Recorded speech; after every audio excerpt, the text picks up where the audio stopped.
இந்த அன்னூர் மனவள கலை மன்றம் சார்பாக நடைபெற்றுக் கொண்டிருக்கக்கூடிய இந்த மனைவி நலவாழ்வு விழாவிலே தலைமை தாங்கி நடத்தி கொண்டிருக்கக்கூடிய திரு முருகேசன் அவர்கள் உள்ளிட்ட நிர்வாகிகளே மற்றும் இன்றைய விழாவை சிறப்பாக நடத்தி கொடுக்க வந்திருக்கக்கூடிய கோவை மண்டலத்தினுடைய துணைத் தலைவர் ஐயா சுப்பிரமணிய அவர்களே, பேராசிரியர் சுப்பிரமணிய அவர்களே, இந்த சிறப்பு தம்பதியராக வந்திருக்கக்கூடிய நாகராஜ அண்ணா தம்பதியர் மற்றும் குட்டையூர் தவமையத்தில் வந்திருக்கக்கூடிய கௌரியம்மா அவருடைய தம்பதியர் அவர்களே மற்றும் நமது மன்ற நிர்வாகிகளே, அரங்காவலர்களே, சிறப்பு விருந்தினர்களே, உங்கள் அனைவருக்கும் எனது மாலை வணக்கத்தை தெரிவித்துக் கொண்டு, நாம் ஒவ்வொரு ஆண்டும் நமது மன்றத்திலே வேதாத்ரி மகர்ஷி அவர்கள் வடிவமைத்த இந்த உலக சமுதாய சேவா சங்கத்தின் அதனுடைய நோக்கமே தனிமனித அமைதியின் மூலமாக உலக அமைதியை கொண்டு வர வேண்டும் என்பதுதான். இந்த தனிமனித அமைதி குடும்பத்தில் தான் உருவாக வேண்டும். குடும்பம் அமைதியாக இருந்தால் ஊர், அந்த சுற்றம், குடும்பம், மக்கள் எல்லாமே அமைதியாக இருந்தால்தான் இந்த ஊர், உலகமே அமைதியாக இருக்கும் என்ற நோக்கத்திலே தனிமனித அமைதியின் மூலமாக உலக அமைதியை காணலாம் என்ற நோக்கத்திலே இந்த உலக சமுதாய சேவா சங்கத்தை தோற்றுவித்து பல்வேறு அறக்கட்டளைகளை ஏற்படுத்தி இந்த உடற்பயிற்சி, தவம், காய்களுக்கும் போன்ற பல்வேறு பயிற்சிகளை எளிய முறையில் கற்றுத் தந்துள்ளார்கள். அதனை நாம் ஒவ்வொரு மன்றத்திலும் குறிப்பிட்டால் நமது மன்றத்திலே நமது பேராசிரியர்கள்லாம் மிகச் சிறந்த முறையில் காய்கல்ப பயிற்சி, உயிர் வளம் காத்து சிறப்புடன் நீண்ட நாட்கள் உயிருடன் இளமையுடன் வாழ காய்கல்ப பயிற்சி, எளிமையான உடற்பயிற்சி மற்றும் தவம், மன அமைதி பெற தவம் போன்ற பல்வேறு பயிற்சிகள், அகத்தாய்வு பயிற்சிகள் போன்ற பல்வேறு பயிற்சிகள் முடித்து நமது ஆலயங்களிலே சென்று பிரம்மையான பயிற்சியெல்லாம் பெறும் வகையில் மிக சிறப்பான முறையில் நமது மன்றத்திலே செய்து கொண்டிருக்கின்றார்கள். இதில் அனைவரும் பங்கு கொள்ள வேண்டும். கலந்து கொண்டு மன்றத்திற்கு வராதவர்கள் வீட்டிலாவது இருந்து அவங்களுக்கு நேரம் கிடைக்கும் போது அந்த பயிற்சியை தொடர்ந்து செய்து வந்தால்தான் அவருடைய பயன் கிடைக்கும். உடற்பயிற்சி, தவம் எல்லாம் மன்றத்திலேயே வந்து செஞ்சால் நல்லதுங்க. வர முடியலன்னா அட்லீஸ்ட் வீட்லேயாவது ஒரு மணி நேரம் ஒதுக்கி உடற்பயிற்சி, தவம், இந்த காய்கல்ப பயிற்சி இதெல்லாமே செஞ்சோம்னா நமது உடல் ஆரோக்கியம் இருந்தால் எந்த நம்ம வேலையும் செய்ய முடியும். அந்த வகையில் நம்ம இந்த பயிற்சியெல்லாம் சிறப்பான முறையில் செய்து நீண்ட நாட்கள் உடல் ஆரோக்கியத்துடன் வாழ வேண்டும் என்ற நோக்கத்துடன் சிறப்பாக நாம் செயலாற்ற வேண்டும். அதே போல இன்றைய மனைவி நலவாழ்வு விழா நமது ஆகஸ்ட் 30ஆம் தேதி வேதாத்ரி மகர்ஷியினுடைய துணைவியார் அன்னை வாகம்பாளுடைய பிறந்தநாளை முன்னிட்டு ஒவ்வொரு ஆண்டும் அந்த நாளை மனைவி நலவாழ்வு தினமாக கொண்டாடி கொண்டு வருகின்றோம். இந்த விழாவை, இந்த நிகழ்ச்சியை நம்ம சிறப்பாக நடத்தி கொடுப்பதற்காக ஐயா பேராசிரியர் ஐயா அவர்கள் வந்துள்ளார்கள். அனைவருக்கும் மீண்டும் ஒரு நன்றி கூறி விடைபெறுவேன். நன்றி, வணக்கம், வாழ்க. பேசி ஈரல் பண்பை இதயத்தில் ஏற்ற தாழ்வுகள் எதுவும் இன்றி தன்னையே குடும்பத்திற்கு அர்ப்பணித்த பெண் தெய்வங்களை பற்றி இனிய கருத்துக்களை வழங்கி காந்த பரிமாற்ற தவம் நடத்தி தருமாறு கோவை அறக்கட்டளை சார்ந்த ஸ்மார்ட் துணைத் தலைவர் பேராசிரியர் சுப்பிரமணிய ஐயா அவர்களை அன்புடன் அழைக்கின்றோம். வாழ்க வையகம், வாழ்க வளமுடன். குரு வாழ்க, குருவே துணை. அறிவேதான் தெய்வம் என்றார் தாயுமானார். அகத்ததுதான் மெய்ப்பொருள் என்று எடுத்துக்காட்டி அறிவதனை அறிவித்தார் திருவள்ளுவர். அவ்வறிவை அறிவதற்கு முறையில் சொன்னார் அறிஞர் திருமூலர். அவ்வறிவில் ஆழ்ந்து ஆனந்த கவியார்த்தார் ராமலிங்கர். இறை உணர்வை அறிவதற்கு காந்த தத்துவத்தை அருளினார் நமது அருள் தந்தை வேதாத்ரி மகர்ஷி. அறிவில் அறிவாய் நின்று அறம் வகுத்தோர் அதை வாழ்ந்து காட்டினோர் நினைவு கூறுவோம். வாழ்க வளமுடன், வாழ்க வளமுடன். அன்புமிக்க இந்த விழாவினுடைய தலைவர் அவர்களுக்கும் மற்றும் செயலாளர், துணை பேராசிரியர், சிறப்பான ஆலோசகர் மற்றும் இங்கு சிறப்பான தம்பதிகளாக 2 தம்பதிகள் அமர்ந்திருக்கிறார்கள், அவர்களுக்கும் அற்புதமாக இறைவணக்கம், குரு வணக்கம் பாடிய சகோதர சகோதரிகளுக்கும் மிக அற்புதமாக தொகுப்புரை வழங்கிக் கொண்டிருக்கும் நமது அன்புக்குரிய சகோதரி அவர்களுக்கும் ஏனைய விழாவிலே அனைத்து இருபால் சிந்தனையாளர்கள் அனைவருக்கும் எனது அன்பான வணக்கம். வாழ்க வளமுடன். நண்பர்களே, இன்றைக்கு நாம் மனைவி நல வேட்பு விழா என்ற ஒரு விழாவில் ஏற்படுத்தி நாம் எல்லாம் கலந்து கொண்டிருக்கிறோம். இந்த விழா எதற்காக உருவாச்சுங்கிறது சில பெரியோர்கள் சொன்னார். மகரிஷி அவங்களுடைய வாழ்க்கை துணைவருடைய பிறந்த நாளை தான் மனைவியர் விழாவாக கொண்டாடணும்னு சொல்லி அவர் அறிவுறுத்திருக்கிறார். இதில் ஒரு உண்மை விளக்கம் நம்ம புரிஞ்சுக்கிறோமா? அவருடைய மனைவிக்காக அவர் ஏற்படுத்தக்கூடிய ஒரு தாக்கம் தான் அது. அப்போ நம்ம பக்கத்தில் அமர்ந்திருக்காங்களே நம்மளுடைய மனைவியாக இல்லத்தரசியாக, அவங்களுடைய மாண்பையோ சிறப்பையோ இன்னும் நாம் ஏன் இன்னும் சிறப்பாக உணரவில்லை? சாமிஜி உணர்ந்துட்டாரு. அதனால் அம்மையார் அவர்களுடைய 80வது பிறந்த நாளை அவங்க சதாபிஷேகம் அப்படின்ற ஒரு விழாவும் போது குடுவாஞ்சி கிராமத்தில் இந்த விழாவை அறிமுகம் செய்தார்கள். ஏன் அதுக்கு அவர் மனைவியர் தினமாக அம்மையாரை ஏற்படுத்தி கொள்ளணும்? எத்தனையோ பேர் இதற்கு முன்னாடி இருந்தவங்க வள்ளுவர் வாசகி, இன்னும் நிறைய பேர்லாம் பெரியவங்களாக இருந்திருக்கிறாங்க. அப்போ எல்லாம் வராத வள்ளுவருக்கு வராத ஒரு கருத்தும் நம்ம சாமிஜிக்கு ஏன் வந்தது? அப்போ இந்த இடத்துல தான் மகரிஷி அவங்க பெண்ணினுடைய சிறப்பை நிறைய இடத்துல சொல்லியிருக்காங்க. ஒரு பெண்ணை எடுத்துக்கிட்டா அது இறைவனுக்கு சமமானவர்கள், இறைநிலையே அவர்களிடம் இந்த ஜீவன்களை உருவாக்குற பொறுப்பை கொடுத்திருக்கிறது, ஒப்புவித்திருக்கிறது. அப்போ இறைநிலை யார் மூலமாக இந்த உயிர்களையும் மனிதர்களையும் உற்பத்தி செய்து இந்த பூ உலகத்தில் அற்புதமாக வாழ வைக்கிறதுக்கு ஒரு பொறுப்பு வேணுமே, இறைநிலை ரெப்ரசன்டேஷன். அவங்க தான் பெண்ணினம் அப்படி சொல்கிறாங்க. அந்த பெண்ணினத்தை பெற்றெடுத்த அத்தனை உயிர்களும் தான் நாம் எல்லாரும். அதில் பேருபாதி பெண்களாக இருந்தாலும் மீதி உள்ளவர்கள் ஆண்கள் அப்படிங்கிறது நம்ம தெரிஞ்சுக்கணும். இப்படிப்பட்ட ஒரு பெண்ணினத்தை ஒரு மனைவியாக பார்க்கின்ற ஒரு நோக்கம் இந்த இடத்துல தான். ஒரு பெண்ணை ஐயா அவங்க சொன்னாங்க, சகோதரியாக, மகளாக, தமக்கையாக, ரைட் எல்லாமாகவும் நம்ம பார்க்குறோம். ஆனால் மனைவிங்கிற ஒரு ஸ்டேஜ் வர்றப்போ எந்த மாதிரி அணுகுமுறை, ஏன் அந்த மனைவியருடைய சிறப்பு என்ன? இது வரைக்கும் நம்ம என்ன பண்ணியிருக்கோம்? மனைவி என்றால் நமக்கு ஒரு அடிமை. நான் சொல்கிறத அப்படியே கேட்கணும். மீறினா என்ன ஆகுங்க? ஆணாதிக்கம், தலைத்துவம். அது சாதாரணமாக இருக்காது. நம்முடைய அத்தனை திறமையும் அத்தனை வாய் சொல்லும் அந்த பெண்மணியிடம் அவ்வளோ ஒரு அடிமையாக, அடிமைத்தனத்தில் வார்த்தை, வன்மை, வன்மம் இதெல்லாம் நடைபெறும் ஒவ்வொரு குடும்பத்திலையும்.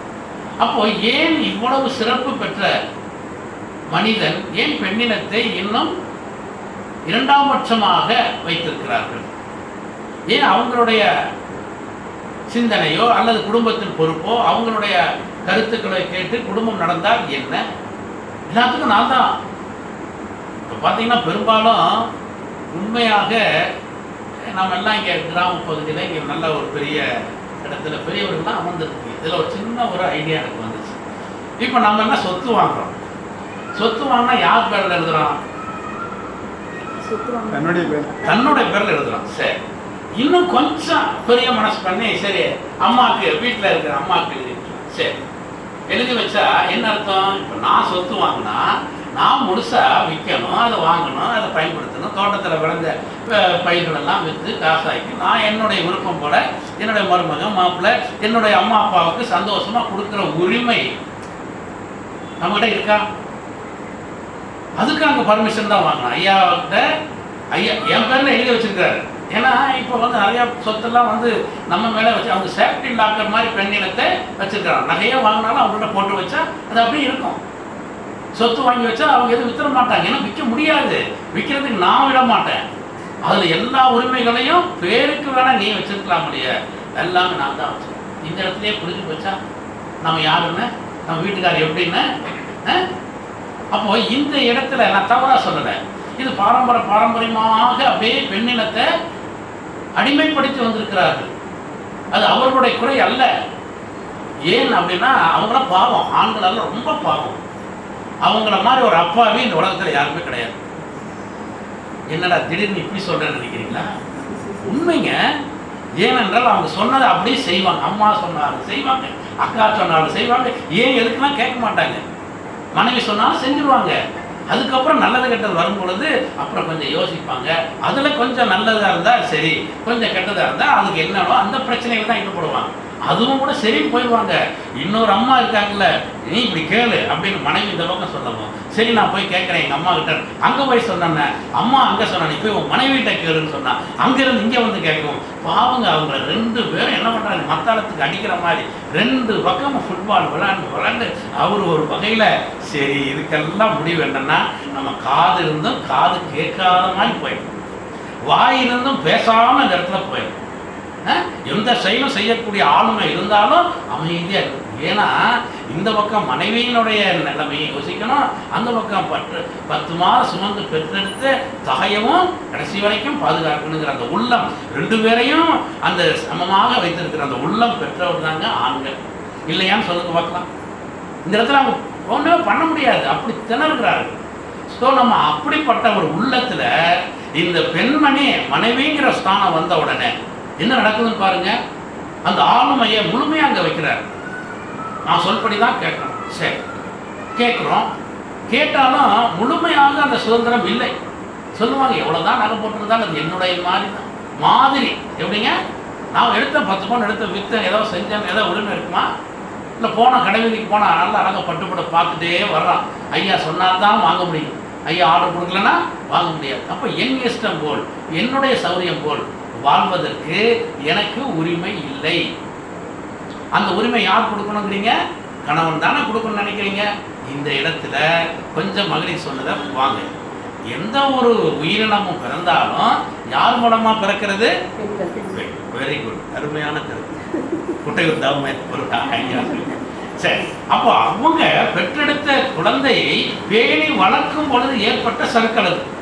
ஒரு ஆணுக்கு பெண் அப்படிங்கிறத வேறுபடுத்தி பார்க்காமல் பெண்ணுக்கு என்ன ஒரு மரியாதை கொடுக்கணும் அப்படின்றத அந்த பெற்ற தாய் அல்லது வளர்ப்பவர்கள், பெற்ற தாய் வளர்க்க முடியலனாலும் அப்பா வளர்ப்பாங்க, இல்லை வீட்டில் உள்ள பெரியவங்க வளர்ப்பாங்க. அவங்க அந்த பெண்மணிக்கு என்ன ஒரு உரிமை, என்ன ஒரு பாதுகாப்பு என்பதெல்லாம் அந்த ஆண் மகனுக்கு சொல்லி கொடுக்கறதுல கொஞ்சம் மிஸ் ஆயிடுச்சு.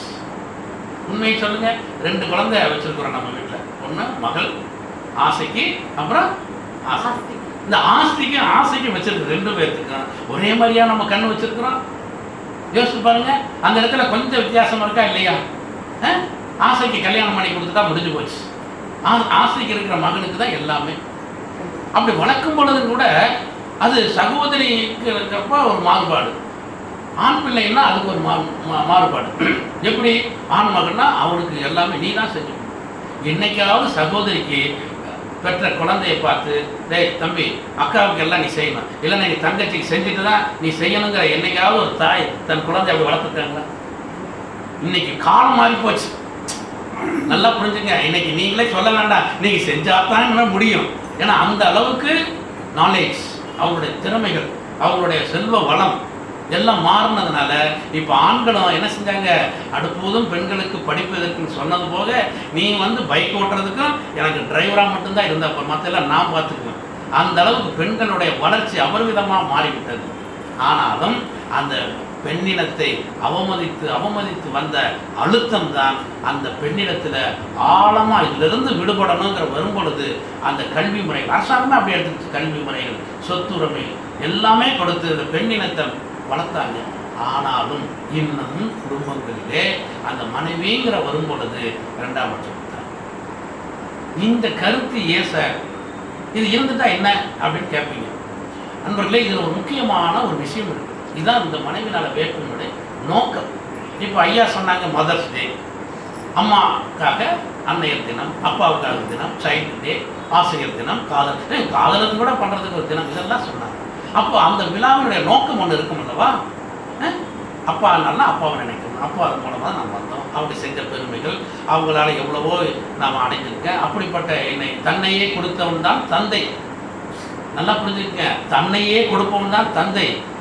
தாய் என்பது பெற்று வளர்ப்பவர்கள். அந்த தந்தையை கொடுத்த அந்த உயிர் சக்தியை பெற்று வளர்த்த பொறுப்பு தான் தாய்க்கு. ஆனால் அங்கதான் இங்க எல்லாரும் சொல்றது அன்னைதான் தெய்வம். தந்தை அதுக்கு மேல வளரலாம் சொல்லியிருக்காரு. தெய்வத்தையே அவர் என்னங்க சொல்றாரு, அன்னைன்னு சொல்றது அப்பா அப்படின்னு தான் சொல்றாரு. இப்போ வள்ளலார் சொல்லாததா? அப்போ தந்தையினுடைய உயர்வு அவ்வளோ பெருசு. அப்போ தந்தையினுடைய உயர்வு, தாயினுடைய உயர்வெல்லாம் மதித்து வாழக்கூடிய ஒரு சிறப்பு தான் ஒவ்வொரு விழாவாக நம்ம கொண்டாடுகிறோம். அதே போல் குழந்தைகள் தினம் ஆகஸ்ட் 14 அவர் பிறந்த ஒரு குழந்தைகள் மேலே அன்பு உள்ளதுனால அவங்களெல்லாம் குழந்தைகள் தினமாக கொண்டாடுறோம். அதே போல் கிருஷ்ண ஜெயந்தி வந்துட்டால் குழந்தைகளை அதே மாதிரி நடக்க விட்டு பார்க்குற ஒரு பழக்கம். நவமி, ராமர் நவமி வந்தால் ராமர் வேஷம் போட்டுக்கணும். இப்படி நம்ம ஒவ்வொரு நாளைக்கும் விழா எடுக்கிறதுல ஒரு அர்த்தம் இருக்குது. ஆனால் இந்த மனைவி நல வேட்பு நாளைக்கு என்ன சார் அர்த்தம்? ஏன்னா மனைவி தெரியாமல் எல்லாமே பண்ணுறோம், எல்லாம் இப்போ நடக்குதுன்னு சொல்லிடு. அதில் ஒரு உண்மையான விஷயம். இப்போ மகரிஷி அவர்களிடம் இதை பற்றி கேட்டால் அவருக்கு 2 மனைவி சார், ஒன்று இல்லைங்க சார், 2 மனைவி. இந்த 2 மனைவியை ஏன் அவர் கல்யாணம் பண்ணணும்? யோகா கலை கற்றவர், யோகாவோட பெரிய மகான்கள் எல்லாம் பிரம்மச்சரியம் இருக்க வேண்டிய காலத்தில் அவர் 1க்கு 2 கேட்குதா? இது நான் என்னுடைய காலத்தில் நான் வினா எழுப்பி தான் உள்ளே வந்தேன். அப்போ இதுக்கு என்ன காரணங்கிறப்ப அது அவங்க சொல்கிறாங்க, முதல் அன்னை லோகாம்பாள் அவர்களுக்கு குழந்தை பாக்கியம் இல்லை. அதனால் அந்த ஊரில் அவங்கள என்ன சொல்லுவாங்க, ஒரு கிராமத்தில் பெண்களுக்கு குழந்தை பாக்கியம் இல்லைன்னா அவங்க என்ன பண்ணிடுவாங்க, அப்படி கூனி குறி சாப்பிட்றது கூட மனசு விட மாட்டோம். அப்படி பேசி பேசி பேசி அது இன்னொன்று, ஒரு குழந்தை மட்டும் பெற்றா பத்தாது, 4-5 பெற்றா தான் அவங்க நல்ல அமைப்பு, 1 பெற்றா அது மலடி அப்படின்னு தான் சொல்லுவாங்க. அப்போ இந்த மாதிரி நம்மளுடைய இந்த பண்பாடு அவங்களுக்கு குழந்தை பேர் இல்லைன்னு சொன்ன உடனே அவங்களுக்கு ரொம்ப மனசில் சங்கடம். ஏன் இது இல்லைங்கிறப்போ அது மகிழ்ச்சியில் நிறையா பக்கம் கேட்டுருக்குறாங்க. அவங்க எல்லாம் வேண்டியதே இல்லை, அது நமக்கு குழந்தை பாக்கியம் இல்லை. இந்த பிறவிலேயே நாம் அந்த இறை உணர்வை பெற்று சமூக அமைப்பில் இருப்பதனால் நமக்கு இந்த குழந்தை பாக்கியம் அவசியமற்றதுன்னு சொல்கிறார். இருந்தாலும் ஊர் மக்கள் எல்லாம் அந்த குழந்தை பாக்கியம் இல்லைன்னு சொன்னதுனால அவங்க என்ன பண்ணுறாங்க, சாமிஜி எப்படியாவது 2ஆம் தாரமாக கல்யாணம் பண்ணுறதுக்கு பர்மிஷன் கேட்குறாங்க. ஆனால் அவங்க என்ன சொல்கிறாங்க, இல்லை முடியவே முடியாதுன்னு மறுக்கிறாங்க. அப்புறமேல கொஞ்ச நாள் கழித்து பார்த்தீங்கன்னா அம்மையார் ஒரு புக்கை கொண்டு வந்து கொடுக்குறாங்க, இதை படித்து பாருங்க. சாமிஜி படித்து பார்க்குறாங்க, படித்து பார்த்துட்டு அப்படியே பார்க்குறாங்க. என்ன அவங்க அம்மா பேர் ராஜான்னு தான் சொல்லுவாங்க. என்ன ராஜம் இந்த முடிவு? ஆமாம், நீங்கள் 2ஆம் தாரம் கல்யாணம் பண்ணி நான் இந்த முடிவு எடுத்துருவேன். என்ன அதில் கருத்து சொல்லியிருக்காங்கன்னா, கதை ஆசிரியர் இந்த மாதிரி குழந்தை இல்லைன்னு சொல்லி இந்த ஊர் பேசின மலடியாக இருந்தவங்க இதை தாங்க முடியாமல் அவங்க என்ன பண்ணிட்டாங்களாமா, தூக்கி போட்டு இறந்துட்டாங்க. இல்லை இறந்ததாக செய்தி.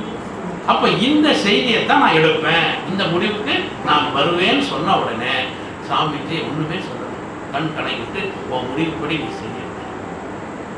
எப்படி பர்மிஷன் வாங்க? எங்கே நம்ம யாராவது நம்ம வீட்டுக்காரர் 2ஆம் தாரம் பண்ண இந்த மாதிரி விட்டுருவான்? என்ன பண்ணுவான்? ஐயா உனக்கு ஒன்றே முடியல, இன்னொன்று எதுக்குன்னு குழந்தை இல்லைன்னா என்ன, உனக்கு நான் குழந்தை எனக்கு இன்னைக்கு விட மாட்டோம். ஆனால் இப்படி அம்மையார் சாமிஜியிட பர்மிஷன் வாங்கினார். சரி, அவங்களே பொண்ணு பார்த்தாங்க. அந்த அம்மா பேர் ராஜம்மாள், 2வது மனைவி பேர் ராஜம்மாள். அவங்களும் பார்த்து லட்சுமி அம்மாள் அவங்க வந்து கல்யாணம் பண்ணுறதுக்கு வேண்டிய அத்தனை ஜாமான்களும் சாமிஜி மறந்துட்டார், எல்லாம் இவங்களே வாங்கியிருக்காரு. இந்த தாலி செய்யணுங்கிறதுக்காக ஒரு காலம் வரும்பொழுது கூட அவர் மறந்துட்டார். அப்போது அம்மையார் சொல்கிறாங்க, நான் அதுக்கெல்லாம் என்னுடைய வடையிலேயே கொடுத்து, எங்க தான் போட்டிருந்த வடையிலேயே கொடுத்து நான் பொண்ணுரைக்கு ஆசாரிதான் இதை கொடுத்துட்டேங்க அப்படின்னா அவர் ரொம்ப ஆச்சரியமாக பார்க்குறாரு. இவ்வளோ ஒரு ஆசை உனக்கு இந்த இதில் இருக்கா? சரி கல்யாணம் பண்ண. அந்த தாலி கட்டுற சீன் எப்படி இருக்குதுன்னா சாமிஜி சொல்கிறார், அப்படியே அழுகிற நிலைமை, தாலி எடுத்து அப்படியே பாவமாக இருக்கிறார். அப்போ கட்டுறதா வேண்டாமாங்கிற ஒரு மனநிலை இருக்கிறப்ப அம்மையார் சொல்கிறார், தைரியமாக நீங்கள் கட்டுங்க, நான் பார்த்துக்கிறேன். எப்படிங்க, எங்கேங்க இந்த மாதிரி ஒரு பெண்ணை இந்த உலகத்தில் பார்க்க முடியுமா? கட்டுங்கிறாங்க. சரி, அப்புறம் பார்த்துட்டு அவர் சந்தோஷமே கிடையாது, ஏதோ அம்மையாருடைய வற்புறுத்த கல்யாணம் பண்ணிட்டு. இப்படிப்பட்ட ஒரு தியாக உள்ளம் பெற்றவர் மனைவி. இதுதான் எக்ஸாம்பிள். அப்போ இப்படிப்பட்ட ஒரு எக்ஸாம்பிள் உள்ள ஒரு மனைவியினுடைய மாண்பு அவருக்கு கிடைச்சிருக்கு. அது அவர் செஞ்ச புண்ணியம். நம்ம செஞ்ச புண்ணியம் என்ன? என்ன சார் யோசிச்சு பார்க்குறப்ப அவருக்கு நமக்கு சம்பந்தமே இல்லை அப்படிங்கிறமா இருக்கு.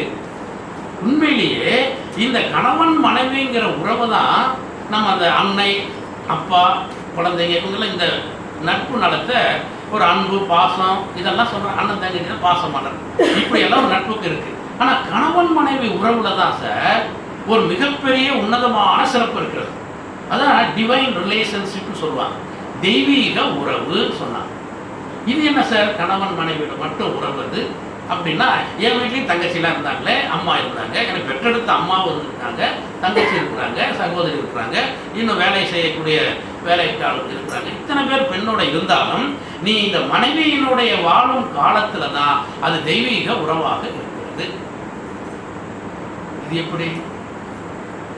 எப்படி அப்படின்னு என்னைக்காவது ஒரு நாள் சிந்திச்சிருக்கிறோமா?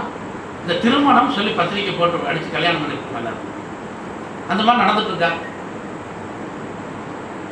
கேட்கறது புரியுதுங்களா? திருமண அழைப்புதல் போட்டு அதுக்கு மேல இன்னொன்னு போடுவான். திருவள்ளுவர் எழுதின கவி சொல்லுங்க பார்க்கலாம். அன்பும் அறனும் உடைத்தாயின் இல்வாழ்க்கை பண்பும் பயனும் ஆகும். இதையும் போட்டு அடிச்சுட்டு 2 பேரும் திருமணம் அப்படின்ற மாதிரி பத்திரிக்கை அடிச்சு நம்ம இன்னாரன் போட்டு எல்லாரும் வாழ்ந்தாச்சு. இப்போ வரைக்கும் நம்ம வாழ்ந்துட்டு இருக்கிறோம். ஆனா இந்த உறவை தெய்வீக உறவுன்னு சொல்லியிருக்கிறாங்களே, இந்த மாதிரி நம்ம பத்திரிக்கை அடிச்சு திருமணம் பண்ணியிருக்கிறோமே, அந்த உறவை எந்த அளவுக்கு நம்ம தெய்வீக உறவாக மெயின்டைன் பண்ணிட்டு இருக்கிறோம்? ஒரு கார் வாங்கினா எவ்வளவு பிரின்சிபல் இருக்கு, அதுல இஎம்ஐ கட்டணும், டாக்ஸ் கட்டணும், இன்சூரன்ஸ் கட்டணும், அதை கார் வாஷ் பண்ணணும், பிரேக் செக் பண்ணணும், ஆயில் செக் பண்ணணும், டயர் கார் செக் பண்ணணும், இவ்வளவும் மெயின்டைன் பண்ணக்கூடிய ஒரு காருக்கு இருக்குன்னா, நான் வாழ்நாள் முழுவதும் என்னுடைய வாழ்க்கை துணையாக வருபவர்களோட நான் எவ்வாறு வாழ்க்கை வாழ வேண்டும்? அன்பும் அறனும் உடைத்தாயின் அந்த 2 இருந்தாதான் இல்வாழ்க்கை எப்படி இருக்குமாமா? பண்பும் பயனும். பண்பு வேண்டுமாமா, பயனும் வேண்டுமாமா. இங்க எந்த பண்பு இருக்கு? கணவன் மனைவியை மதித்து வாழ்வதோ, மனைவியை கணவன் மதித்து வாழ்வதோ கூட இருக்கு. எப்படி நினைக்கிறோம்? கொஞ்ச நாளுக்கு அப்புறம் வயசாக அந்த இளமை காலத்துல ரொம்ப சந்தோஷமா இருக்கும், அத்தாம்போம் மாமாம்போம். நம்மளும் பெண்களை அப்படி சில பேர்லாம் வச்சு கூப்பிடுவோம். கொஞ்ச நாள் வருது பாரு, இந்த பாரு இது இம்சை பண்ணுது பாரு, இது போகுது பெசாமிரு போனோன்னா அப்பா வெளியில போனோன்னா நம்ம என்ன பண்ணிக்கலாம், அப்படி அவங்கள ஒரு வேண்டாதாக பார்க்கக்கூடிய மனப்பக்குவம் வளர்ந்து விட்டது. இதுவா தெய்வீக உறவு? இந்த மாதிரி நம்ம எப்படி இருக்கிறோம்? ஏன் இந்த தெய்வீக உறவை மேம்படுத்திக் கொள்ளணும்? ஏன் இந்த உறவு இப்படி ஆயிடுச்சு? இதை சரி பண்ணணுங்க. இது எதுக்காக அப்படின்னா, இந்த உறவுனால தான் 2 வகையான பெனிஃபிட் இருக்கு. என்ன பெனிஃபிட் அப்படின்னா, இந்த உலகம் முழுவதும் அமைதி வேண்டும் அல்லவா? இந்த அமைதியை எப்படி ஏற்படுத்த முடியும்? இன்னைக்கு நாம இப்படி வாழ்றோம்னா அதுக்கு காரணம் யாரு? கொஞ்சம் அப்படியே சிந்திச்சு பாருங்க. இப்போ நம்ம எல்லாரும் இப்போ அமைதியாக இந்த ஊரில் அன்னூர் இந்த இடத்துல அமைதியாக உட்காந்து விழாவில் சிறப்பாக இருக்கிறோமே, அதுக்கு காரணம் யாரு? நம்மளுடைய பெற்றோர்கள் சார்ந்த இந்த ஊர் மக்கள் சார்ந்த நிர்வாகம் இவ்வளோ ஒரு அமைதியாக இருக்கிறதுனால நம்ம அமைதியாக இருக்கிறோம். அப்போ இதுக்கு முன்னாடி இருந்த பெரியவர்கள் நல்ல முறையில் வாழ்ந்ததுனால இப்போ நமக்கு என்ன கிடைச்சிருக்குங்க? ஒரு அமைதி. இந்த அமைதி காலத்துல இன்னைக்கு உலகம் முழுவதும் நோக்கி பாருங்க, அமைதி இருக்கா? நம்ம ஊர்ல மட்டும் பரவாயில்ல, அன்னூர் பரவாயில்ல, மேட்டுப்பாளையம் பரவாயில்ல, நம்ம தமிழ்நாடு பரவாயில்ல, இன்னும் கொஞ்சம் போனால் அப்படியே வடக்கு போக கொஞ்சம் சரியில்லை தான். அப்போ இந்த மாதிரி ஒரு இடத்துல அமைதி, ஒரு மற்ற இடத்துல துன்பமும். இன்னும் பார்த்தீங்கன்னா ஐரோப்பா கண்ட்ரி, ஆசியா கண்ட்ரிலாம் பார்த்தீங்கன்னா அது தினசரி பட்டாசு அடிக்கிற மாதிரி ராக்கெட் வெடிச்சுட்டு படிக்கிறோமா பார்க்குறோமா இல்லைங்களா? ரஷ்யா தூங்கிட்டு இருக்கிற குழந்தைங்க மேலே ராக்கெட் போடுது, மருத்துவமனையில் ராக்கெட் போடுது. இவன் பார்த்தா இவன் இந்த பக்கம் காசாங்க நாட்டுக்காரன் இந்த பக்கம் ரஷ்யாவில் தாக்குறான். இதுக்கெல்லாம் சப்போர்ட் பண்ணுறது இன்னொருத்தர் ட்ரம்ப். அவர் பார்த்து 2 பக்கம் சொல்லிட்டு ஆயுதம்லாம் எங்கே கம்மியாக இருக்குன்னு பார்த்து கொடுத்து சண்டை போட வைக்கிறார். இதில் இப்போ வேற நமக்கு வரி போட்ட உடனே நம்மளாம் என்ன பண்ணுறோம்? ஐயோன்னு பயந்துட்டு சரி இனிமேல் நமக்கு நாமளே மேக் இன் இந்தியா அப்படின்ற தன்மையை கொண்டு வர்றோம். ஏன் இதை அன்னைக்கே வாவுசி சொன்னாரே, சுதேசி இயக்கம் சொல்லி நம்ம உழைப்பால நம்ம நாட்டு பொருளை நாம தான் பயன்படுத்தணும், நாம தான் தயாரிக்கணும் சொன்னது. அது வெள்ளையனே வெளியேன்னு சொல்லக்கூடிய ஒரு போராட்டத்தில் அந்நிய நாட்டினுடைய துணிகள்லாம் எரிச்சாங்களே. சுதந்திரம் பெரியவங்களாம் இருக்கீங்க. அப்போ இந்த மாதிரி அன்னைக்கே சொல்லி கொடுத்த நிலை இன்னைக்கு மாறுகிறது. இப்போ மகளிர் சொல்லக்கூடிய கருத்தும் வளர்கிறது.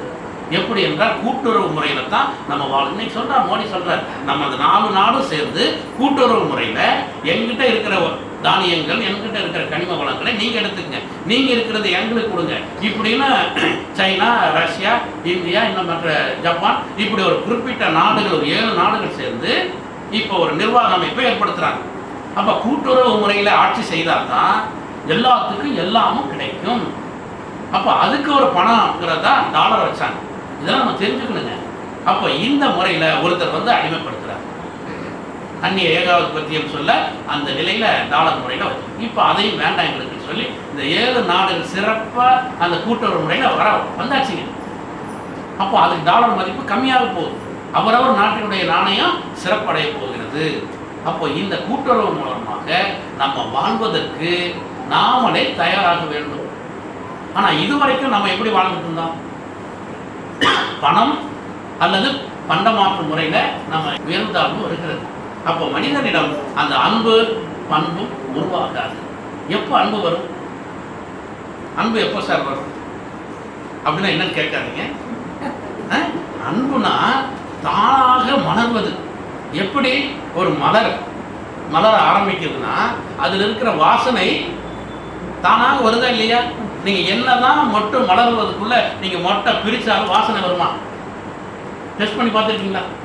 அப்ப தானா என்ன ஆகணும்? அந்த மலரும். அப்ப எப்ப மலருது? அந்த காலம் இயற்கையினுடைய அமைப்பை அது கிரகிக்கும் பொழுது அந்த மலரே தானாக மலரும் பொழுது அதில் இருக்கிற அற்புதமான வாசனையை நாம் நுகர்கிறோம் அல்லவா? அது பேர் தான் அந்த வாசனையை நுகரும் பொழுது ஏற்படக்கூடிய ஒரு மகிழ்ச்சி.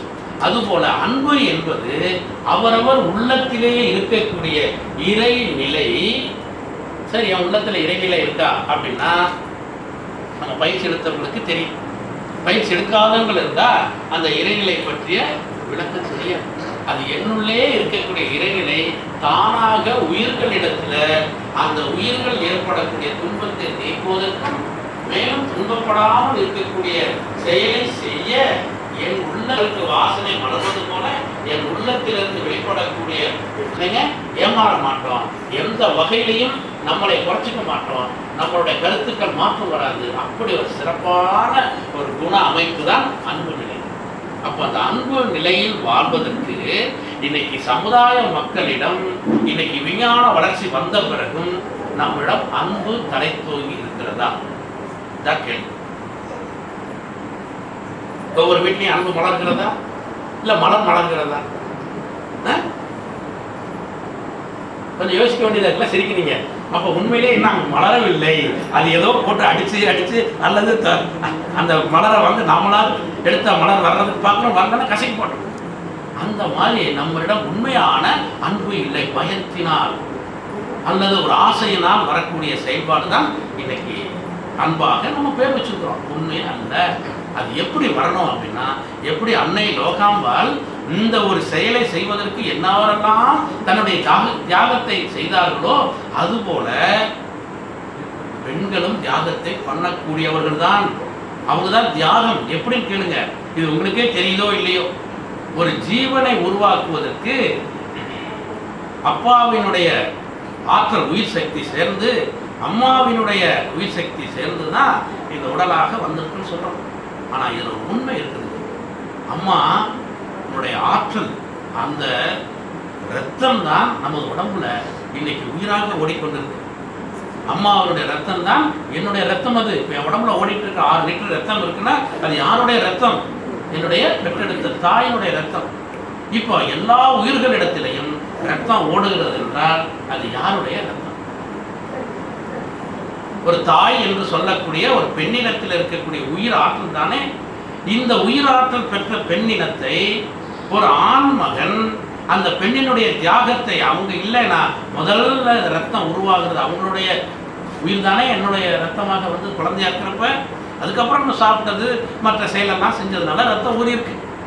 அப்போ முதல்ல போடுற எப்படி நம்ம வண்டியை ஷோரூம்ல இருந்து இறக்கணும்னா நம்ம பெட்ரோலை கொண்டு போவோம், அங்கே கம்பெனிக்காரன் தான் பெட்ரோலை போட்டு கொடுப்பான். அது மாதிரி நம்ம பிறக்கும் பொழுது நம்ம தாயினுடைய அந்த இரத்த உயிர் ஆற்றல் தான் நமக்கு முதல்ல இந்த உடல் உருவாவதற்கு காரணம். அப்ப தாயினுடைய மதிப்பை சிறப்பாக உணர்ந்து கொள்றோம். அந்த பெண்மணியும் தியாகம் உள்ளது. இன்னைக்காவது அந்த ரத்தத்தை கொடுத்தனே பெற்றதுக்கு இன்னைக்காவது திருப்பி கேட்டிருக்காங்களா? திருப்பி கேட்டா கொடுத்தது திருப்பி கேட்டா அதுக்கு பேர் என்னங்க? கடன். சரி, கொடுத்தது கேட்காம போனா நம்ம ஏமாளி. அவருக்கு அப்படிதான் பேராசிரியர் கொடுத்துட்டு கேட்க மாட்டாரு. அப்போ கொடுக்கவும் இல்லாம கேட்கவும் இல்லாம அவங்களுக்கு தேவையானதை உருவாக்கி தேவையானது மீண்டும் பசி தீர்க்க பால் நீங்களா கொடுக்குங்க. இன்னும் இந்த இடத்துல ஒரு பெண்களுக்கு ஒரு சிறிய அறிவு வளர்ச்சி வேணும். தாயுடைய ரத்தத்தின் மூலமா வந்தோன்னு சொன்னா ஓகேன்ட்டீங்க. அதுக்கப்புறம் அந்த ஜீவனுக்கு பசி வந்த உடனே பால் சுரக்கிறதே நீங்க சுரக்கணும்னா நினைச்சு நீங்க வாங்குறீங்க, அது ஆட்டோமேட்டிக்கா அங்க சுரக்குது.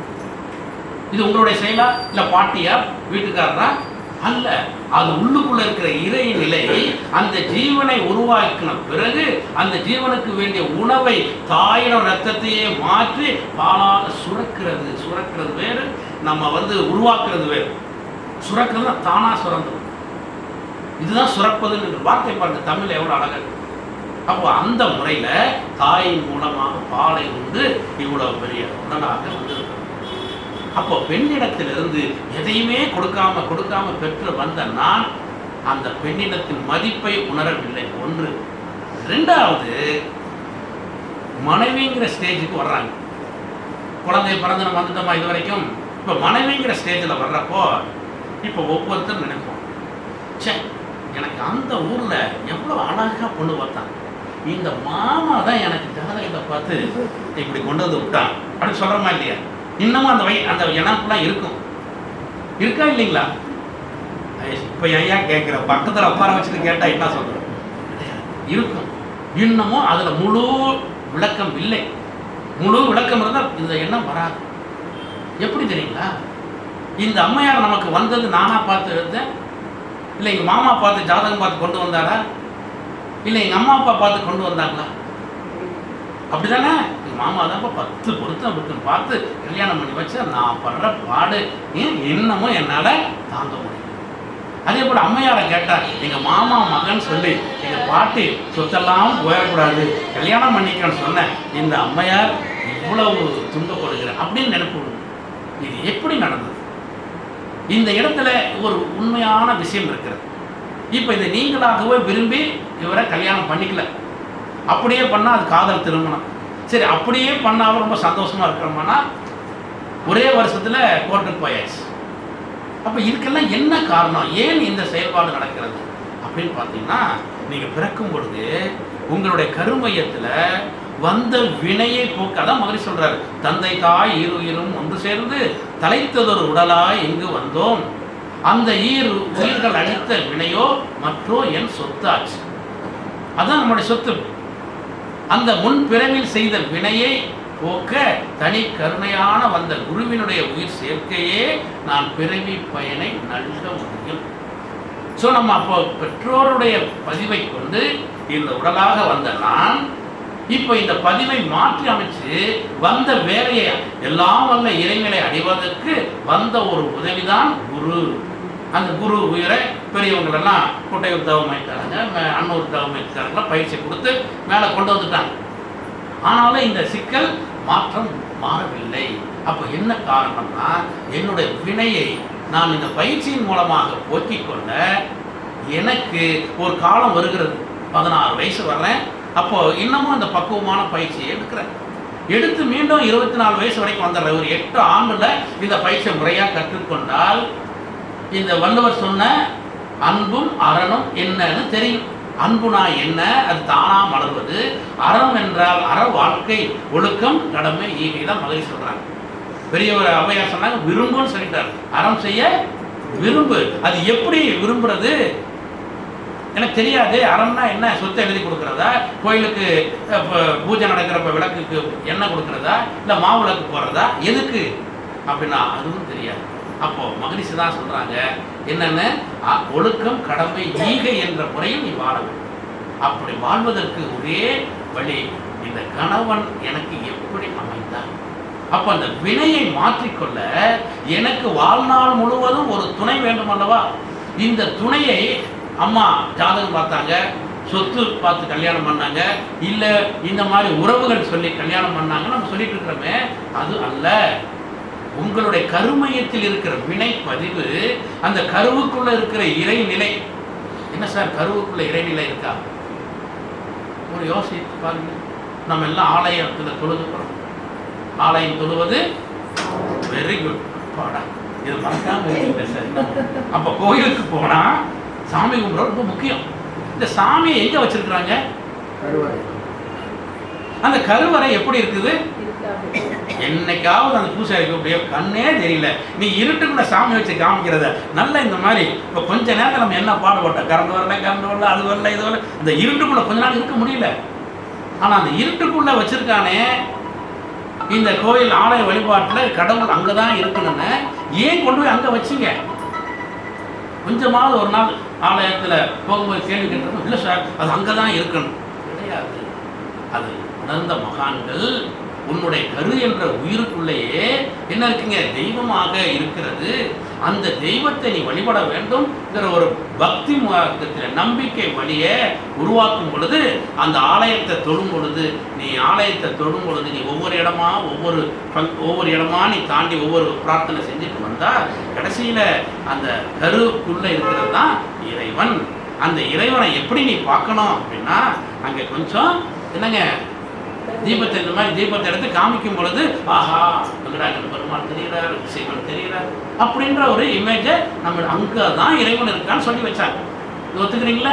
இதனால் வரைக்கும் நம்ம 60-70 வயசு ஆனாலும் கடவுள் எங்கே இருக்கிறான்னா கருவறையில் இருக்கிறார். இங்கே இந்த பக்கம் காரமடையில் இருக்கிறார் ரங்கநாதர், இந்த பக்கம் பார்த்தா கோணியாத்தான், இந்த பக்கம் போனால் மாசாணியார், எல்லா பக்கமும் இருக்கக்கூடிய எல்லா தெய்வங்களும் எங்கே வச்சுருக்கிறோம்? கருவறை. ஓகே, இது அண்டர்ஸ்டாண்ட் ஆயிடுச்சா?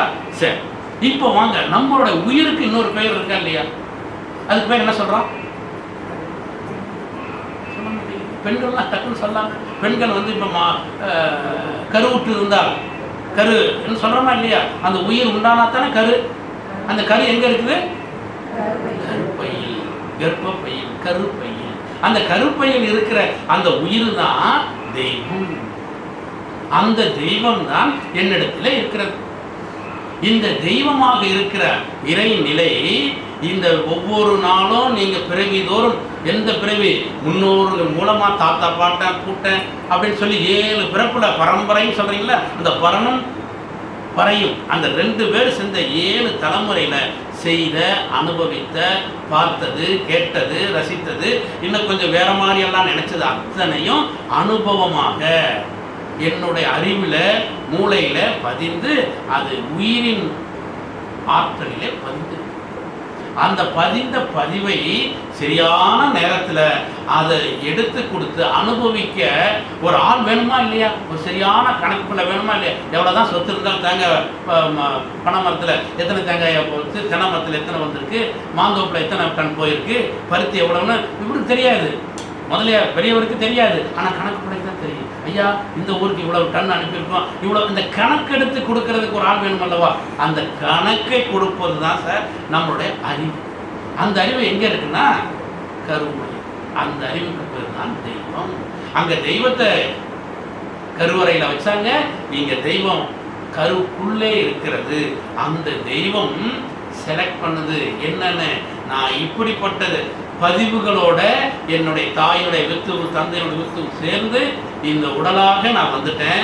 இந்த உடல் எடுத்து வந்த பிறகு இந்த உடல் மூலமா நான் என்ன செய்யணும்? இந்த வினைப்பதிவுகளை எல்லாம் கணித்து எல்லையில்லாத மெய்ப்பொருளை அடைவதற்கு நான் குருவுக்கு வந்து தீட்சை எடுத்துட்டேன். எடுத்தாலும் அந்த வினையை முறையாக போக்க எனக்கு ஒரு வாழ்நாள் முழுவதும் அந்த வினையை போக்க ஒரு வாழ்க்கை துணை அவசியம்னு அந்த அறிவே செலக்ட் பண்ணுறோம். எப்போ தெரியுங்களா?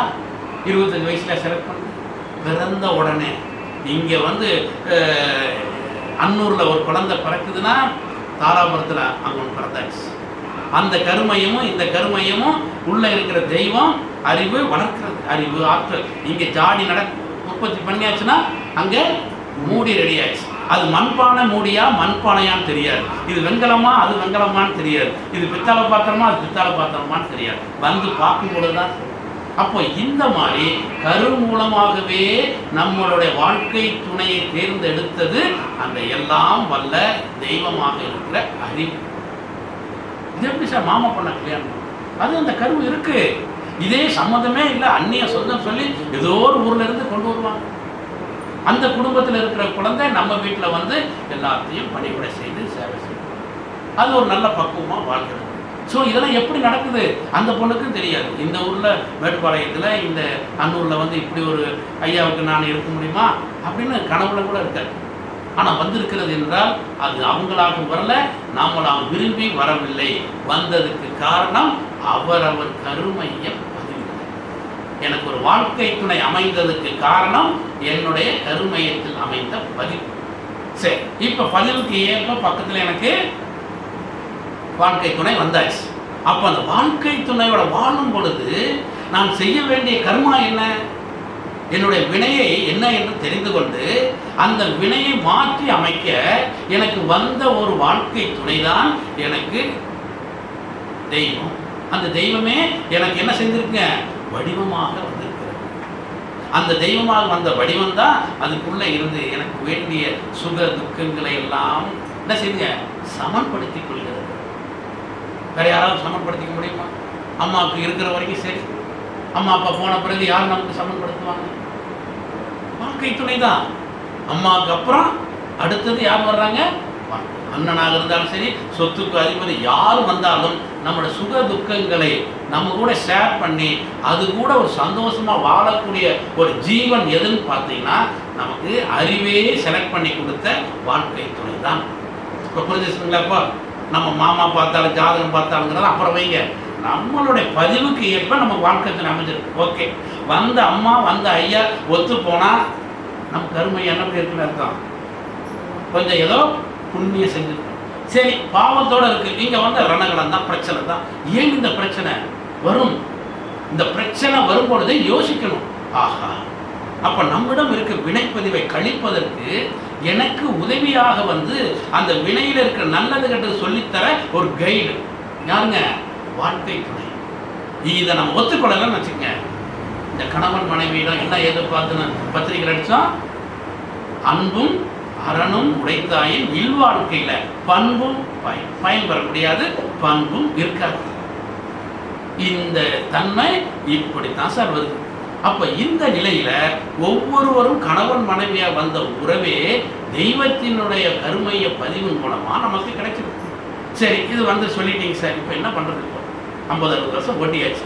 ஏன்னா இன்னுமா நான் பிறந்து கல்யாணம் பண்ணிட்டு வரப்போ எல்லாரும் பார்த்து யாருமே ஒரு 25 இல்லை, எல்லாருமே ஒரு 50க்கு மேலே தான் எல்லாம் இருக்கிறாங்க. அப்போ இதுக்கு மேலே போயிட்டே சார் வாழ்க்கை, புதுசாகவும் பொண்ணு பார்க்க முடியாது, எதுவும் கிடைக்காது, இந்த அம்மாவோட தான் வாழ்ந்தாங்க. ஓகே, ஆனால் ஏன் இந்த அம்மாவோட வாழ்ந்ததில் உங்களுக்கு என்ன கஷ்டம்? இப்போ இந்த தத்துவத்தின்படி நம்ம இந்த அம்மாவோட ஐயாவோட வாழும் பொழுது அவர்களுக்குள்ள இருக்கக்கூடிய அந்த வினைகள் தான் நம்மளுடைய சொல்லாக செயலாக மலர்கிறது. அப்போ அந்த வினையை மாற்றி அமைக்க எனக்கு வாழ்க்கை துணையாக வந்தவர்களுடைய அந்த உறவை நான் இப்போ என்ன பண்ணிக்கணும்?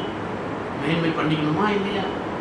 இதுக்காகத்தான் கணவன் மனைவியோட உறவை ஏதோ ஆமாம் சார் கல்யாணம் பண்ண 10 ஏக்கரை எழுதி வச்சாங்க, நான் ராஜாவாக இருக்கிறேன் இந்த ஊரில், அவங்க ஐயா நல்ல பெரிய பண்ணையார், நான் வந்து வாழ்றேன். இப்படி வாழாமல் எனக்குடைய பாவப்பதிவுகளை அதை தீர்த்து இந்த பிறவியில மிக அற்புதமான ஒரு பிறவி, எல்லையில்லாத மெய்ப்பொருளை நான் அடைந்து, நல்லா புரிஞ்சுக்கணுமா? இந்த எல்லையில்லாத இறைநிலையை நான் உணர்ந்து அந்த உணர்ந்த நிலையில் மக்களுக்கு நான் தொண்டு செய்ய வந்த ஒரு பிறவி எடுத்து வந்த நான் இவங்க வாழ்க்கை துணைவரோடு 2 பேரும் சேர்ந்து வினைகளை கழிக்க கர்மாவை செய்யணும். அதான் இல்லறம் சொல்றாங்க.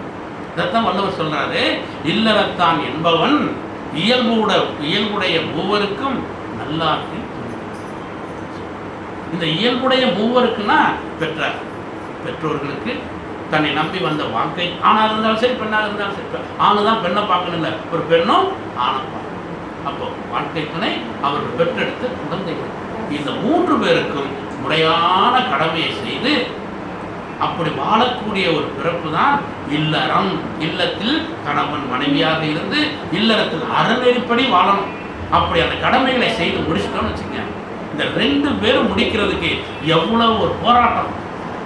ஒரு சின்ன ஒரு எக்ஸாம்பிள், இப்போ பொண்ணு வயசுக்கு வந்துடுச்சு, மாமா சீர் வச்சாச்சு, பொண்ணு கல்யாணம் பண்ணி கொடுக்கணும், மாப்பிள்ளை தேடணும். அம்மா வகையில் மாப்பிள்ளை ஒன்று வருது, ஐயா ஒத்துக்கவே மாட்டாங்க, நான் பண்ணவே மாட்டேன். ஐயா வகையிலேருந்து அம்மா வகைக்கு ஒன்று வருது, ஐயா விடவே மாட்டேங்கிறாங்க. இங்கே என்ன ஆகுதுங்க? போராட்டம் வருதா? அப்போ என்ன அர்த்தம்? இன்னமும் நாம அந்த வினையை, நானே இந்த குழந்தையை வினைப்பதிவு கணிப்பதற்காக இந்த உடலாக வந்திருக்கிறேன், நீங்க தான் வர்றீங்க, இதை யாருமே ஒத்துக்கல. நம்ம குழந்தைகள் யாரு? எனக்கு பிறந்த என் மானத்தை வாங்குதே அப்படின்னு நம்ம சொல்றோமே, தவறு. நான் தான் அந்த குழந்தையாக என்னுடைய வினையைத்தான் அது சுமந்து செயல்படுத்துகிறது, டிரான்ஸ்ஃபர் தான் பண்ணிட்டு. அது புதுசா ஒன்றும் எங்கிருந்து வரல. அப்போ அதுல உள்ள நல்லது கெட்டது எல்லாம் என்னை சார்ந்து. இப்போ அந்த குழந்தைக்கு நல்ல ஒரு வாழ்க்கை துணை கொடுக்கணும். இங்க ஐயாவுக்கு அம்மாவுக்கு போராட்டம். இந்த போராட்டத்தில் யார் ஜெயிப்பாங்க? யாரோ ஒருத்தர் என்ன செய்யலாம்? சரிப்பா, மனைவியை பார்த்து உங்க வகையில் வர மாப்பிள்ளை, அம்மா என்ன செய்யலாம்? ஐயா நீங்க பாரு, இப்படி விட்டு கொடுக்காமலே 2 பேரும் தர்க்கம் பண்ணிட்டே இருக்கணும்னு. அது என்ன ஆகுது தெரியுங்களா? இந்த உள்ளத்துல இருக்கக்கூடிய ஆற்றல் காந்தம், இப்பதான் அடுத்த சப்ஜெக்ட் வர்றோம். இந்த காந்தம் உங்களுக்குள்ள ஓடி ஓடி இந்த மனுஷன் என்னுடைய சொந்தத்துல மாப்பிள்ளை பார்க்க விடமாட்டேங்கிறான்னு நினைச்சு உங்களுக்குள்ள இருக்கிற காந்த அலை நச்சுத்தன்மையாக மாறி அது ஐயாவை என்ன பண்ணா, இந்த ஆளு இப்படிதான் பண்றாருன்னு அந்த கருத்து மாற்றம் ஏற்படும். அந்த அலை அவரிடம் போய் ஐயா என்ன நினைப்பாரு? ஐயோ நல்ல மாப்பிள்ளையா இருக்கிறான் எங்க சொந்தக்கார பையன், அந்த இதுக்கு இந்த அம்மா கல்யாணம் பண்ணி தர மாட்டேன். இந்த மனதில் இருக்கிற காந்த சக்தி அங்க நெகட்டிவா மாறி அம்மாவை தாக்கும். இந்த 2 பேர்த்துக்குமே இந்த தாக்குதல் அலை ஊடுருவி 2 பேர்த்துக்குமே மனதில் குழப்பம் வரும், வேற்றுமை வரும். 2வது உடல் நோய் வந்துவிடும். அந்த உடல் நோய் வந்தா டாக்டர்கிட்ட போய் மருந்து சாப்பிட்டீங்கன்னா, மருந்து சாப்பிட்டே இருக்க வேண்டியதான், நோய் குணமாகிறது. சரி, அடுத்தது குழந்தை கல்யாணம் ஆகும்னா ஆகும். இப்படி தள்ளி போய் சரி 2 பேர்த்துக்கு வராம யாரோ ஒருத்தர் சொல்லுவார், அந்த பொண்ணை கல்யாணம் பண்ணிக்கிறார். அப்படிதான் போகும். அப்போ உங்கள்கிட்ட இருக்கக்கூடிய இந்த பலன்கள், குழந்தை கிடைக்காம போனது காரணம் யாரு? நம்மிடம் எழுந்த முறையில்லாத தாட், அந்த ஈகோ. நமக்கு நல்ல பையனா இருக்கணும், பொண்ணை நல்லபடியாக வாழ வைக்கணும், அது உங்க சொந்தமா இருந்தானா ஏன் சொந்தமா இருந்தான், பையன் நல்லா இருந்தா பொண்ணுடைய வாழ்க்கை, அந்த மாதிரி ஒரு வியூ பாயிண்ட் நம்ம எடுத்து செய்யக்கூடிய அறிவு நலம் இந்த 2 பேர்த்துக்கும் பெற்றோருக்கு இல்லை. அப்போ இந்த மாதிரி தம்பதிகளாக வாழ்றவங்களுடைய குழந்தைகள் இந்த மாதிரி தான் மாறுகிறது. இல்லைன்னா சில குழந்தைகள் என்ன பண்ணுது, இப்போ எல்லாம் பார்த்த கல்யாணமே ஆகாது போல இருக்குன்ட்டு அது ஒன்று எதையாவது ஒன்று திருமணம் பண்ணுறதுக்கு வாய்ப்பை நம்மளே ஏற்படும். ஸோ நம்ம இந்த மாதிரி நம்ம வாழ்க்கை பிரச்சனைகளில் நம்மளுடைய கணவன் மனைவி உறவு இப்படி இருக்க வேண்டிய உறவை நாம் இப்போ என்ன பண்ணிட்டு இருக்கிறோம்? சிதைத்து கொண்டு இருக்கிறோம். இப்போ ஒருத்தர் வாழ்த்தணும்னு சொன்னால் யார் மாதிரி இருந்து வாழ்த்தணும்னு சொல்லுவீங்க? அப்பாடா நீங்களா? என்னை போல என் மனைவி நானும் வாழ்ற மாதிரி நீ வாழன்னு சொல்றதுக்கு இன்னும் இல்லை. ஏன்? வள்ளுவர் வாசி ஒருத்தர் தானா? நம்மளாம் வள்ளுவர் வாசி மாதிரி இருக்க முடியாதா? ஏன்? இந்த இடத்துல தான் அந்த தெய்வீக உறவு. அது எப்படி சார் வள்ளுவர் வாசி மட்டும்? அவங்க ஹிஸ்டரி தெரியுமா? கொஞ்சம் தெரிஞ்சுப்பாங்க. அம்மா சொல்றாங்க, என்னங்க மாதிரி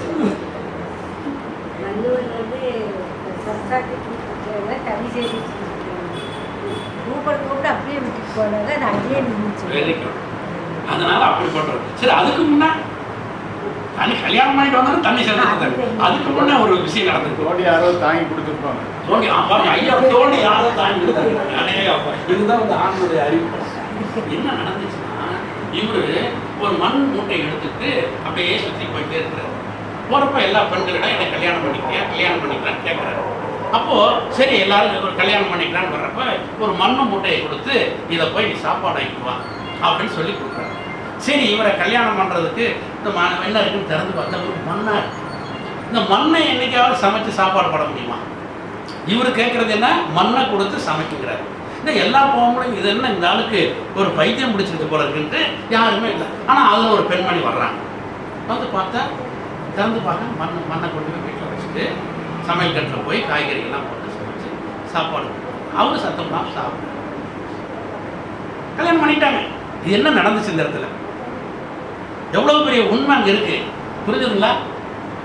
இந்த மாதிரி நம்ம வாழ்க்கை துறைக்கு வாழ்ந்துருக்கிறோமா? என்ன பறக்கும் தெரியுங்களா? கொஞ்சம் அது உப்பு இல்லைன்னா நான் யாருங்கிறது தெரிஞ்சுக்கோ. எங்கள் பரம்பரை என்னன்னு தெரியும். எங்கள் பரம்பரை உடச்சு சீவிடுவாங்க கழுத்து. ஒரு உப்பு இல்லைன்னா பெரியவங்க வரல எந்திரிக்கலன்னா அதுக்கு ஒரு குற்றம். இப்படி எல்லாம். ஸோ அவங்க என்ன செஞ்சாங்கன்னா, ஐயா வந்து வள்ளுவர் எனக்கு சாப்பாடு வேணும்னு கேட்குறாருன்னு அந்த அம்மா புரிஞ்சுக்கிச்சு. ஆனால் கொடுத்தது என்ன? மண்ணை. ஆனால் மண்ணை சமைச்சு சாப்பிடவே முடியாதுன்னு வள்ளுவருக்கும் தெரியும், அந்த அம்மையாருக்கும் புரிஞ்சு போச்சு. ஓ, நீ இப்படிப்பட்ட தன்மையில் இருக்கிற, அப்போ நான் மண்ணை வச்சுட்டு சாப்பிட்றதுக்கு என்ன வேணும்? காய்கறிகள் இதை பண்ணி கொடுத்துட்டாங்க. கொடுத்தோன்னா அவரும் சத்தம் இல்லாமல் சாப்பிட்டார். இதையும் அந்த அம்மா கவனிக்கணும். அப்போ நாம அவர் குணத்துக்கு ஏற்ற மாதிரி என்னுடைய செயல்பாட்டை நான் மாற்றியதனால் அங்கே பேச்சுக்கே இடம் இல்லை. அங்கே என்ன பேசிச்சுப்போ? அறிவும் மனசும் உணர்வுகள் தான் அங்கே பேசிச்சு. இப்போ நாம 2 பேரும் பேசிட்டு இருக்கிறோமே, எவ்வளவுதான் சொன்னாலும் கேட்க மாட்டேங்கிறோம், என்னத்தான் சொன்னாலும் விளங்க மாட்டேங்குது. ஸோ நம்ம இந்த மாதிரி உள்ளவங்களால தான் நம்ம வாழ்த்து வாங்கினா, யார் மாதிரி வாழ்த்துக்கிட்ட போய் வாங்கினா? வள்ளுவர். அப்போ இதுல என்ன, வாயார வாழ்த்துறதை விட மனம் வாழ்த்தணும், அங்க அறிவு வாழ்த்தணுங்கிறது தான் சிறப்பு. சரிங்களா? அப்படி அந்த வாழ்த்துக்களை பெறக்கூடிய தம்பதிகளாக இல்லறத்துல நம்ம உயர வேண்டும். 1. 2வது, இந்த சமூக அமைப்பு மாறணும். இது எப்படி சார் மாறும்? சாமிஜி உலக சமாதானம் எழுதிட்டார், 150 வருஷம். இப்போ 80 வருஷம் முடிஞ்சு போச்சு. மீதி இருக்கிற 70 வருஷத்துல வந்துடுமா? எப்படி வரும்? எவ்வளவோ திட்டங்கள்லாம் சொல்றாங்க. வர்றதுக்கு வாய்ப்பு என்னன்னா, அவர் சொல்றாரு, இந்த மன உலகலை பயிற்சி எடுத்து அது கருமூலமா மலர்ந்து வரும். இருந்தாலும் ஒரு நேரம் சாப்பிட்றதுக்கு அம்மையார் கை பிடிச்சிக்கிறாங்க, இதுக்கு மேலே நீ சாப்பிட்ற வச்சா. இப்படி வாழக்கூடிய ஒரு நிலையில நான் இருந்து நான் என்ன கொண்டு போறேன்? அப்போ இந்த இடத்துல உண்மை உணர்வை புரிஞ்சு 2 பேர்த்துக்கு உள்ள அந்த கருத்து வேற்றுமையை என்ன செய்யுங்க? பாசிட்டிவா இணக்கமான கருத்தாக மாற்றி அந்த மனநிலையில இருந்து நீங்க உலகத்தை வாழ்த்துனீங்கன்னா உங்களிடம் இருக்கக்கூடிய காந்த அலை அது பிரபஞ்சம் முழுவதும் பரவி அது எல்லா மக்களுக்கும் என்ன போய் சேருங்க? இந்த நல்ல அலைகளை போய் சேரும். இதுதான் மகரிஷி சொல்லக்கூடிய உண்மை. அதுக்குத்தான் நம்ம உலக நல வாழ்த்துல அந்த தலைவர்களை வாழ்த்துறது. மழை இல்லாமல் இந்த உலகம் இல்லை, நீர்நிலை இல்லை, அதனால மழையை வாழ்த்துவது. நம்மளுடைய தேவை வேட்பு என்னன்னு சொல்லி அதை கேட்பது எல்லாம் நம்மளுடைய அறிவு ஆக்கட்டம். அப்படி நம்ம கேட்டு நம்மிடம் இருக்கக்கூடிய அந்த நெகட்டிவ் நான் மாறி பாசிட்டிவா மாறிச்சுன்னா நம்மிடம் ஒரு காந்த கல தூய்மை வரும். அந்த தூய்மையில தான் 2 பேரும் வயசு ஆக ஆக அந்த தூய்மைப்படுத்தி கொண்டே வந்தால் தான் அவருக்கு ஏற்படக்கூடிய துன்பம். நான் என்ன செய்வேன்? அவர் சொல்றதுக்கு முன்னே நான் துன்பத்தை நீக்கிறதுக்கு ரெடியா இருப்பேன். இல்லைன்னா என்ன ஆகும்? கூப்பிட்டு கத்தி சண்டை போட்டு இந்த மாதிரி செய்யும். அது பேசாம நான் எங்கேயோ போய் சேரணும். இப்படிதான் வரும். அப்போ இந்த 2 பேர்த்திடம் இருக்கக்கூடிய காந்த தன்மை தெய்வீகமான உறவாக நீடிக்கணும்னா இந்த காந்த களம் தூய்மை பெற வேண்டும். அப்படி தூய்மை பெறக்கூடிய ஒரு சிறப்பு தான் இப்போதைக்கு அவசியம். நம்ம எல்லாம் கணவன் மனைவியா வாழ்ந்துட்டு இருக்கிறோம். ஆனா 2 பேர்த்துக்கு நெகட்டிவ் அழுத்தம் இருக்கா இல்லையா? வரப்போது தீபாவளி, அப்ப தெரியும். நான் ஒன்று வாங்க சொன்னா ஐயா வேணாம் பாரு. ஐயா போய் அம்மையார்ட்ட கேட்பாங்க, அம்மா கேட்குற வாங்கி கொடுக்குறாங்க. இப்போதான்டா வாங்கினேன், பொண்ணுக்கு சீர் வச்சோம், எதுக்கு போய் வாங்குறேன் போச்சா? அந்த சந்தோஷம் எப்படி இருக்கு? இந்த மனுஷன்கிட்ட கேட்டா நேரம் அங்கே போய் கேட்டு அந்த இன்பத்தை. அப்போ அந்த கருத்து வேறுபாடு சின்ன சின்ன விஷயம். அப்போ ஒரு பெண்ணிடம் எதை எதிர்பார்க்கிறார்கள் பெண்கள்? சொத்து சொத்தை புறவா எழுதி வச்சாலும் ஒரு பிட்டு நான் கொண்டு போக முடியாது. ஆனால் என்ன வேணும்? சின்ன சின்ன ஆசைகளை நிறைவேற்றுற ஒரு பழக்கம். அப்படி நிறைவேற்றினா அவங்களுக்கு ரொம்ப குடும்பத்தில் சந்தோஷம் கிடைக்கும். அதனால குடும்பத்தில் எல்லா வேலைகளையும் இழுத்து போட்டு செய்யறாங்க. அப்படி செஞ்சதை நம்ம என்ன செய்யணும்? ஆண்மகன் திட்டாம குறை சொல்லாம நீ நல்லா செஞ்சேங்கிற ஒரு வார்த்தை, ஒரு பாராட்டு சொல்ல முடியுதா? எத்தனை பேர் பாராட்டி இருக்கோம் உங்க வீட்டுல? ஆக சூப்பர், அருமை. எங்க வீட்லயும் பாரு, பக்கத்துல இருக்கிறதுனால சொல்றீங்க. சொத்து கூட எழுதி வைப்பாங்க, சொத்து எழுதி வைப்பாங்க. அது இருக்கிறதால பாராட்டு பரவாயில்ல, இந்த மாதிரி நீ நல்லா செஞ்சிருக்க. அப்படி எல்லாரும் முன்னாடி அந்த பாராட்டி பாராட்டி பேசக்கூடிய குடும்பத்தில் உள்ளவர்களுக்கு அந்த பெண்ணினுடைய ஆற்றல் தெய்வீகமா மாறிடும். இதுதான் சூட்சுமம்.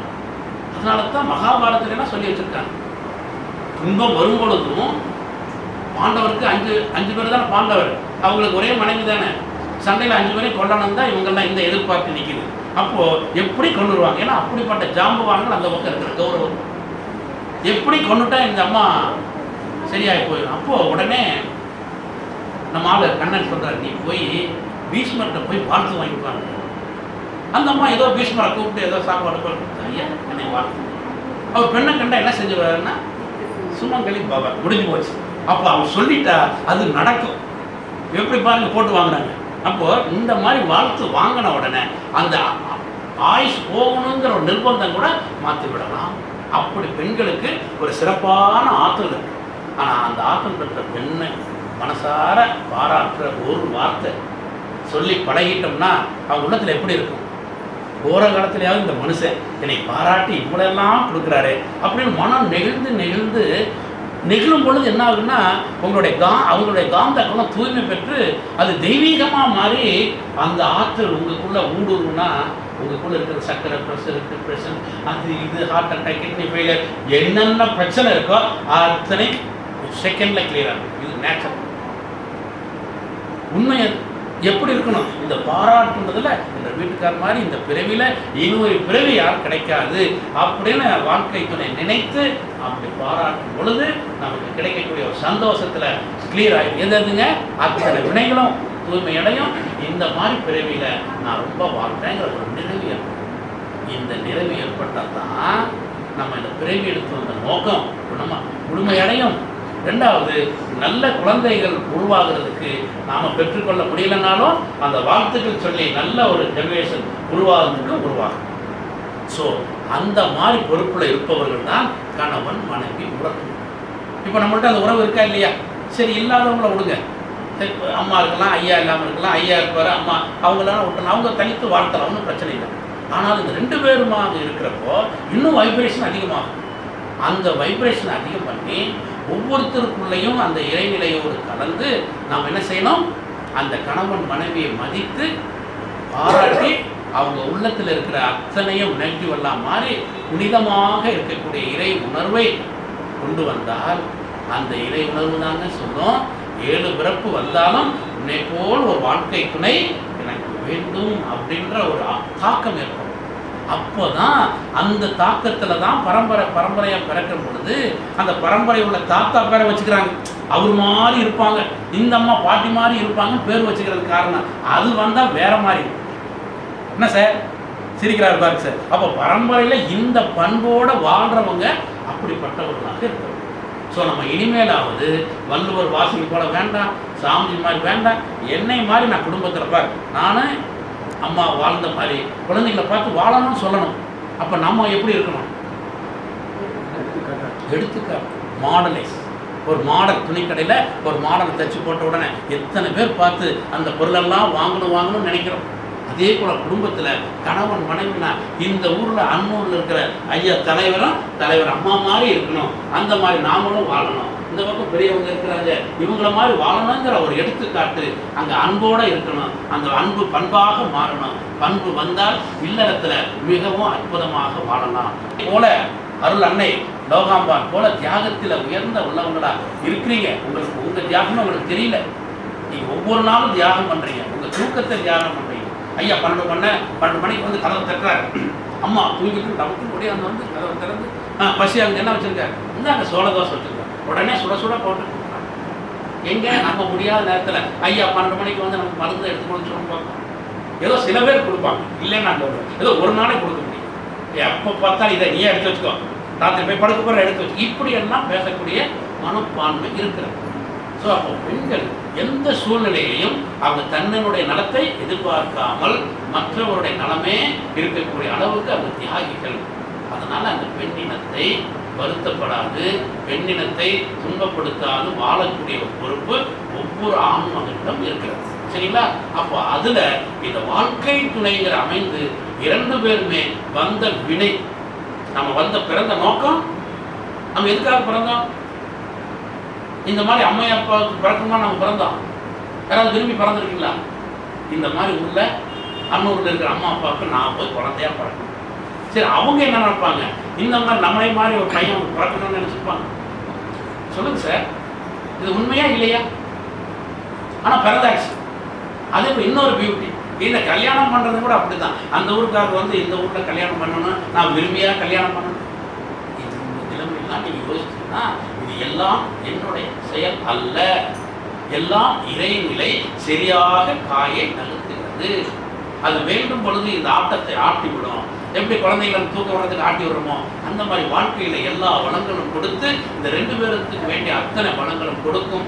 அவங்க உயர்ந்த தம்பதிகளாக சிறப்பான தம்பதிகளாக வாழ்வதற்கு வேண்டிய அத்தனை வளங்களும் கொடுக்கும். எப்படி இருந்தா கணவன் மனைவிங்கிற உறவை தெய்வீக உறவாக யார் ஒருவர் கட்டி காக்கணுதுக்கு ஒரு அணு அளவுக்கு கூட அவங்க மேல குற்றம் வராமல் அவங்க வீட்டுக்கார விட்டு கொடுக்காம எப்படிதான் மகனை பேசினாலும் நிறுத்துப்பா, அப்பா மாதிரி ஓ அப்பா மிஞ்சிருதான் எல்லாம். அதே போல அம்மாவுக்கு அப்புறம் தான் அப்படிங்கிற அந்த நட்பு நலத்தை நீங்க எந்த அளவுக்கு வில் பவரா வச்சிருக்கிறீங்களோ அந்த பவர் தான் அத்தனை குழந்தைகளை விட்டு போனாலும் ஒரு படத்துல கூட காணும் பார்த்துருப்பீங்க. ஐயாக்கெல்லாம் தெரியும், 1000 உறவுகள் இருந்தென்ன அது வேறென நீ இருந்தாய் அதில் நான் இன்னொன்னு சொல்லுவாங்க, இத்தனைதான் இருந்தாலும் என்னுடைய துன்பத்தை யார் அறிவார்? யார் அறிவாங்க? உன்னை போல் ஒரு தெய்வம். அட அங்க இருக்கிற ரங்கநாதரோ இந்த பக்கம் மாசாணியாத்தான் கவனிக்கிறது இல்லை. உன்னை போல் ஒரு தெய்வமே எங்க கொண்டு போய் சொல்லியிருக்காரு. அது சினிமா படங்கள் இருக்கட்டும், ஆனா நல்ல கருத்தை நம்ம எடுத்துக்கலாமா இல்லையா? சொன்னோம். அந்த மாதிரி கணவன் மனைவியிடம் இந்த அன்பும் அறனும் வாழ்வதற்கு இந்த இல்வாழ்க்கை என்று சொல்லக்கூடியதை மிக மிக சிறப்பாக வாழும் பொழுதுதான் இந்த சமூக அமைப்பு மாறும். இந்த நம்மளுடைய வாழ்க்கையில ஒரு நிறைவு ஏற்பட்டு நம்ம அற்புதமாக இந்த வாழ்க்கையை நிறைவு செய்யலாம். அதுக்காகத்தான் மகரிஷி அவங்க மனைவியர் தினமாக கொண்டாட இந்த ஒரு பழக்கத்தை கொடுத்தார், ஒரு விழாவாகவே எடுத்தார். இது எப்படி சார் இந்த விழாவை எடுத்துக்கிறது, எப்படி சார் செய்யறது? இவ்வளவு நாளும் நாங்கள் 2 பேரும் கீழே மாம்பு மாதிரி இருந்தா இப்போ உட்கார வச்சு என்ன நடந்துருமானா கண்டிப்பா முடியும். இது எப்படின்னா ஏற்கனவே இந்த கருத்து வேறுபாடு ஏன் வந்தது? நம்மிடம் இருக்கக்கூடிய அந்த காந்த களம் மாறினதுனால தான். நீ சரியில்லை நான் சரியில்லைன்னு சொல்லி சொல்லி காந்த களம் மாறிடுச்சு. இப்போ இந்த காந்தத்தை இந்த களத்தை என்ன பண்றோம்னா தூய்மை பண்ணணும். இந்த தூய்மை பண்றது எப்படி பண்ண முடியும்? இப்போ நம்ம வீட்டில் எல்லாருமே இருக்கா சார், 2 லிட்டர் பால் ஐயா வாங்கிட்டு வந்துட்டாரு, வீட்டில் மிச்சமாயிடுச்சு. இந்த பாலை கெடாமல் இருக்குன்னு என்ன செய்யணும்? காய்ச்சி வச்சுட்டு அப்புறம் கூட திரும்ப ஃப்ரிட்ஜில் வைப்பீங்க. அது 2 நாளைக்கு அப்புறம் 3ஆவது நாள் என்ன ஆகும்? கெட்டு போயிடும். அது கெடாமல் இருக்கிறதுக்கு ஒன்று செய்வோம் தெரியுங்களா? Very good. பிறை ஊற்றி வச்சா அது கெடவே கிடாது. அடுத்து தயிரா மாறு, தயிர் வெண்ணையா மாறு, வெண்ணெய் நெய்யை ஒரு 6 மாதத்துக்கு அந்த பாலுடைய சக்தி. அதுபோல நமக்குள்ள இருக்கிற கருத்து வேற்றுமை மாறுவதற்கு நம்ம கிட்ட இருக்கக்கூடிய பெற்ற அந்த துன்பப்படுத்தின அவங்க மனசுல கலங்கத்தை ஏற்படுத்தின கருத்துக்கள்லாம் இருக்கும் அல்லவா, அதை என்ன செய்யணும்? ஒரே நாள்ல எல்லாம் மன்னித்து விடு, நான் மன்னித்துக் கொள்ளுங்கள் என்று சரணாக ஒருத்தருக்கு ஒருத்தர் மனம் விட்டு அந்த நடந்ததை எல்லாம் அர்ப்பணித்து விட்டுட்டு மீண்டும் நம்ம உடம்புல ஓடிட்டு இருக்கிற காந்த களம் தூய்மைப்படுத்தி விடலாம். அது குருவினுடைய ஆசையின் மூலமா நமக்கு கிடைக்கும். அந்த காந்த களத்துக்கு பேர் தான் காந்த கள பரிமாற்றம், தவம். அந்த தவத்தை நம்ம தினசரி செஞ்சுட்டு இருக்கணும். இன்னைக்கு உங்களுக்கு பிராக்டிஸ் பண்ணி தருவோம். அதே மாதிரி காலை இருந்த உடனே கணவன் மனைவிங்கிற உறவுல முதல்ல பெண்கள் என்ன செய்வாங்க? கணவனை தொட்டு வணங்குற பழக்கமா இருக்கு. இப்போ அந்த மாதிரி இருக்குங்களா? ஒரு பக்கத்தில் போனால் தான் சீர்வரை அதெல்லாம் நான் போக வைக்க மாட்டேன். நான் இப்போ நான் வந்து படுத்தேன், அதெல்லாம் இப்போ வேண்டியதில்லை. இப்போ என்ன செய்யலாம்? 2 பேருமே எந்திரிச்ச உடனே அந்த உறவை மேம்படுத்துறதுக்கு இந்த காந்த களம் கரண்ட் மெடிடேஷன், அந்த கரண்ட்டு பாஸ் நம்ம உடம்புல ஓடிட்டு காந்த களத்தை பரிமாறி நம்ம செய்யக்கூடிய ஒரு சிறப்பு தவம் தான் அந்த பயிற்சி. சரிங்களா? இப்போ அந்த பயிற்சி முறையை இப்போ நம்ம செய்யணும். அதோட பேராற்றல் எல்லா நேரத்திலும் எல்லா இடத்திலும் எல்லா பொருளையும் உறுதுணையாக பாதுகாப்பாக வழிநடத்துவதாக அப்பாக அமையும்.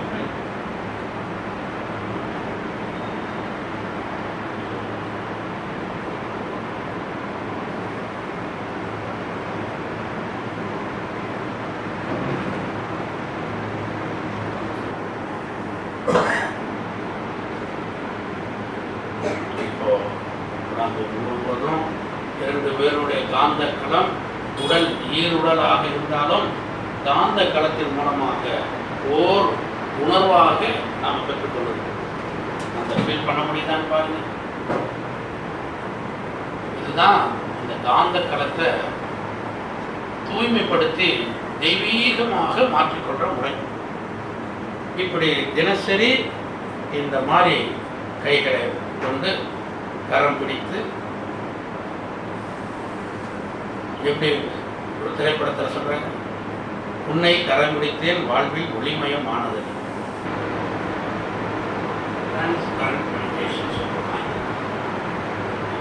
செய்து உணர்ந்த பிறகுதான் மீண்டும் இன்னொரு முறை கண்களை திறந்து பாருங்க. இப்போ என்ன கொஞ்சம் ஆழமாக செஞ்சுக்கிறீங்க. இப்போ உடலை தாண்டி அது தெய்வீகமாக ஆன்மாவை கவனி.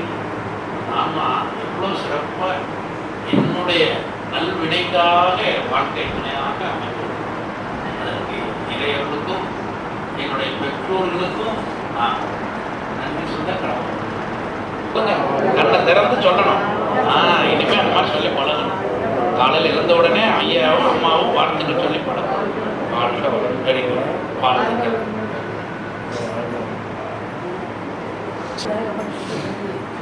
கை காப்பு பேர் வச்சிருக்கீங்களா? 2 பேருமே இருக்கு. 2 பேரும் எடுத்து கொடுங்க. ஆள் ஒரு கை அந்த காப்பு பேர் கட்டி சொல்லணும்னா முன்னாடி இந்த காப்பு கட்டுறது சொல்லணும். சில பேர் இப்போ அதெல்லாம் தவிர்த்து எல்லாத்துக்கும் வந்துச்சுங்களா? பாருங்க, காப்பு கையில் வந்துச்சா? சரி, இப்போ அவங்க கையில் கொடுங்க. பூ அப்புறம் வச்சுக்கலாம். இப்போ முதல்ல ஆண்கள் பெண்களுக்கு கட்டுங்க. சொல்லிட்டு கட்டுங்க. அருள் பேராற்றல் இரவும் பகலும். கட்டுங்கய்யா, கட்டுங்க.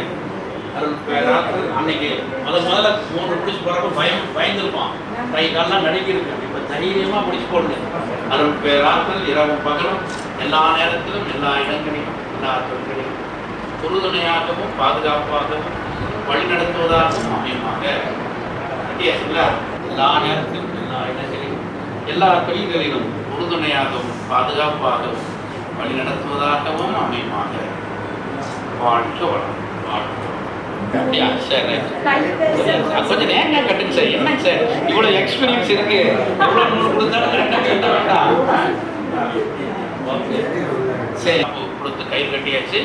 இது எப்பொழுதுமே கட்டிக்கலாம்.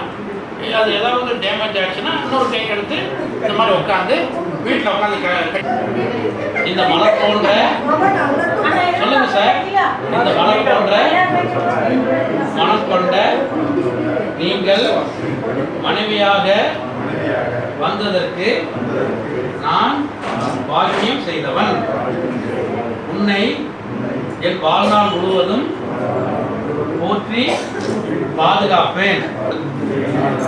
மனம் போன்ற மென்மையான உங்கள் மனம் வாடாமல் நடந்து கொள்வேன் என்று உறுதி கூறி இந்த மலரை உங்களுக்கு அன்புடன் அளிக்கின்றேன். வாழ்க வளமுடன். கொடுங்க, இல்லை நீங்க சூடி விடலாம்.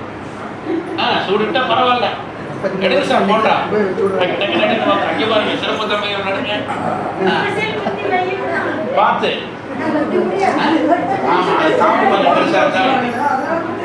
சந்தோஷம். சூப்பர். மனம் படைத்த நீங்கள் எவ்வாறு கனியில் உள்ள வித்து முளைத்து மீண்டும் மலர்ந்து பூவாகி காயாகி கனியாவது போல் இக்குடும்பத்தில் என்னை ஏற்று மலரச் செய்து கனி போன்ற சுவை நிறைந்த வாழ்க்கை அளித்ததற்கு சுவை போன்ற வாழ்க்கை அளித்ததற்கு நன்றி கூறுகிறேன். மேலும் இந்த இனிய நாள் முதல் கனி போன்ற உங்கள் மனதை அறிந்து கனிவாக நடந்து கொள்வேன் என்று உறுதி கூறுகிறேன் என்று சொல்லி கனியை அவங்கள்ட்ட கொடுங்க. வாழ்க வளமுடன். இந்த மாதிரி நம்ம உறுதி சொல்லியாச்சுன்னா என்ன அர்த்தங்க? அப்படி நடக்கணும். ஏதோ பண்ணிக்கலாம். வாழ்த்துக்கள். ஒருத்தர் அந்த சங்கமித்தது உடலால பார்த்தது உணர்வுகளாக பார்த்தது வித்தியாசம். அந்த உணர்வுல நமக்குள்ள ஒரு எழுச்சி வந்திருக்குமா இல்லையா? இவ்வளவு வருஷம் இந்த அனுபவமே இல்லாமல் போயிடுச்சு அப்படின்னு நினைச்சிருப்போம். ஸோ நம்ம இதை மேலும் மேலும் டெவலப் பண்ணிகிட்டே இருக்கணும். மறக்கவே கூடாது. சாமிஜி அப்படிதான் செஞ்சுருக்கிறார். அதனால தான் அவங்க சாமிஜி மாதிரி நல்ல ஒரு ஞான வாழ்வோட வாழ்ந்துருக்காங்க. எங்கே இருந்தாலும் அம்மையார் சாமியை வாழ்த்துறது, சாமி எங்கே இருந்தாலும் வாழ்த்துறது. வெளிநாடெல்லாம் போயிட்டு வந்து நேராக சாமியை என்ன பண்ணுவார், அம்மையாரை பார்க்குறது, நேரம் யாரையும் பார்க்க மாட்டாங்க, நேராக கூடுவாஞ்சேரிக்கு வந்து அம்மையாரை மன்றத்துக்கு வந்துடுவாங்க. தலைமை இங்கே வந்தோன்னா அம்மையார் பார்த்து நம்ம பேசிட்டு ஒரு உலகம் எல்லாம் கேட்டு அம்மையார் வந்து ஐயா சாமிஜியை பார்த்து நலமா இருக்கீங்களா என்ன ஏது அப்படி ஒரு பங்களிப்பு இருக்குது.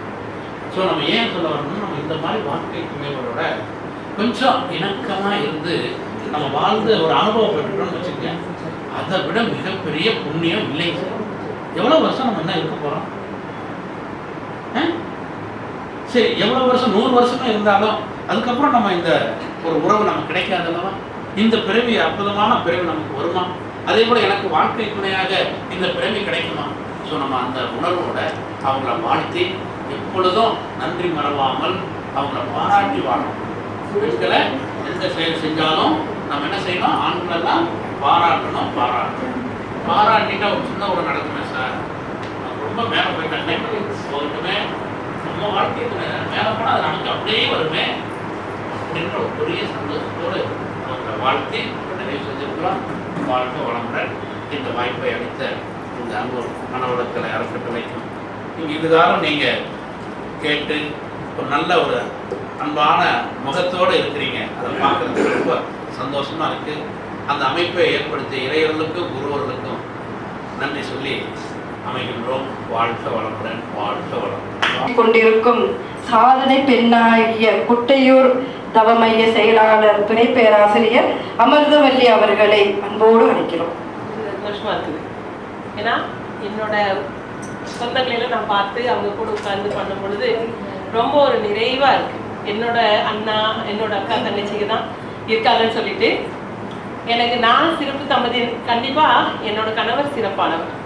ஏன்னா நான் நல்லா வேதாத்திரியம் சொல்லி கொடுக்கணும் அப்படிங்கிற அந்த உள்ளுணர்வு புரிஞ்சுக்கிட்டு எனக்காக அவர் வந்து அருள்நிதியை முடிச்சு எனக்காக ஆசிரியரானவர், எனக்காக அந்த ஷெட்டு அமைச்சு கொடுத்து என் கூடயே பயணிக்கிறது. அதாவது நான் என் கணவர் எல்லாம் வெளியில போய் நீங்க பார்த்துக்க மாட்டீங்க, எங்க போனாலும் நான் அவரை கூட்டிட்டு நான் தனியா போயிட்டுனா ஒரு 10 கால் வந்துடும்.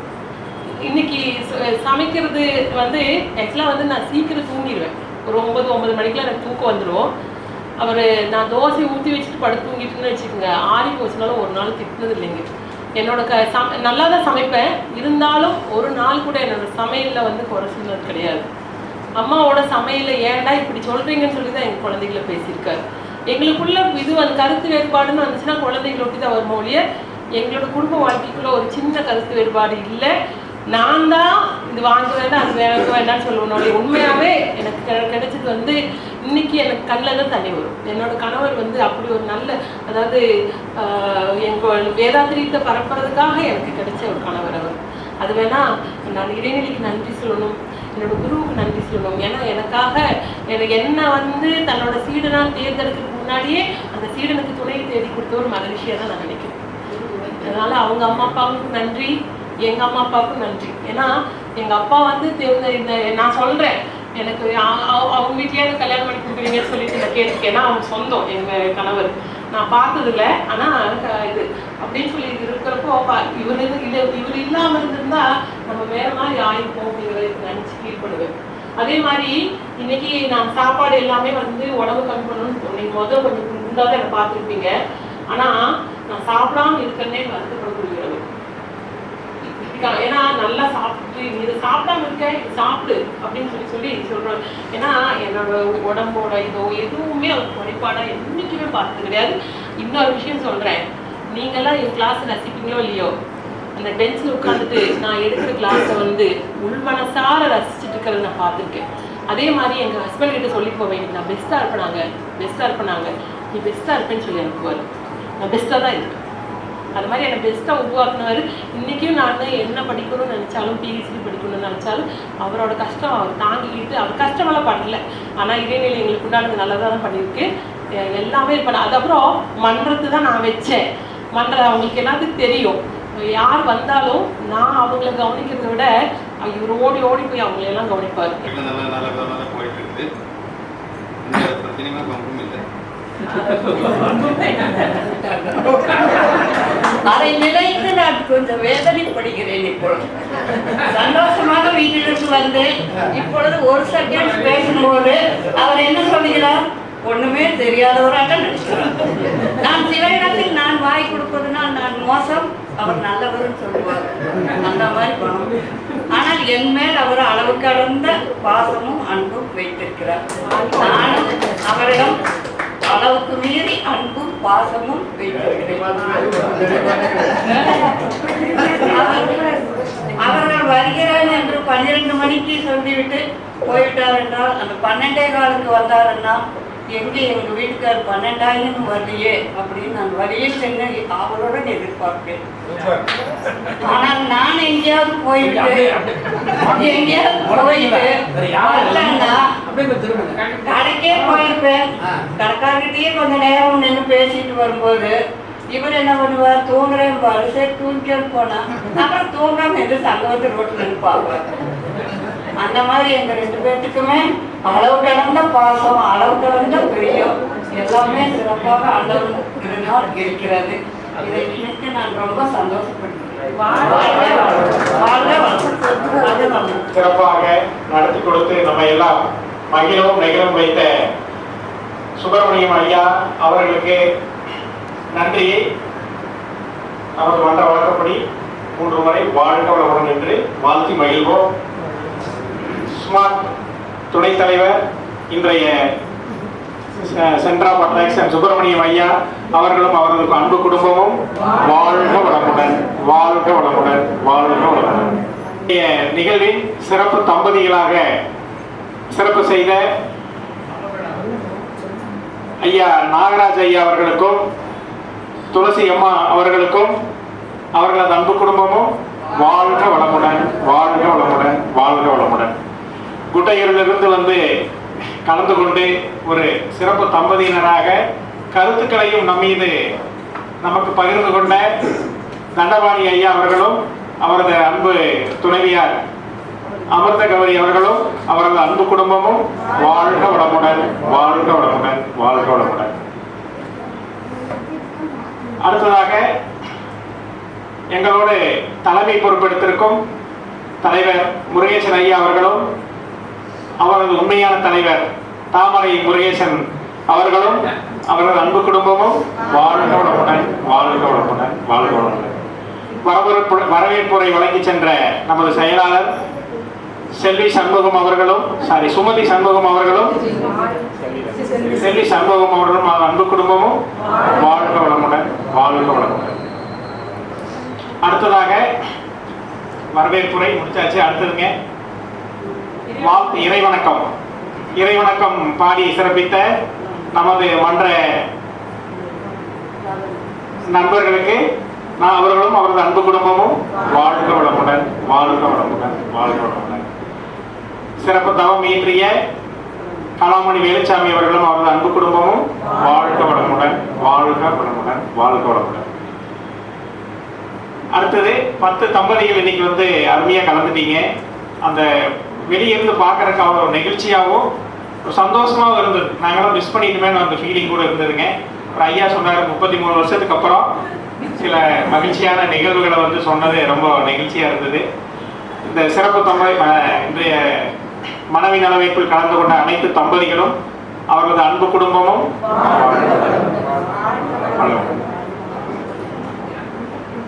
சிறப்பித்த சாரதாம் அவர்களும் அவரது அன்பு குடும்பமும் வாழ்க வளமுடன், வாழ்க வளமுடன், வாழ்க வளமுடன்.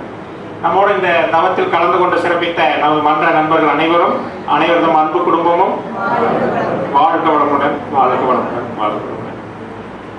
புகைப்பட யூடியூபர் நமது மன்ற நண்பர் சுந்தர் அவர்களும் அவரது அன்பு குடும்பமும் வாழ்க வளமுடன், வாழ்க வளமுடன். நமது அன்னூர் மனவளக்கலை மன்றத்தின் வசூல் ராஜா சிவராஜ் ஐயா அவரது அன்பு குடும்பமும் வாழ்க வளமுடன், வாழ்க வளமுடன்.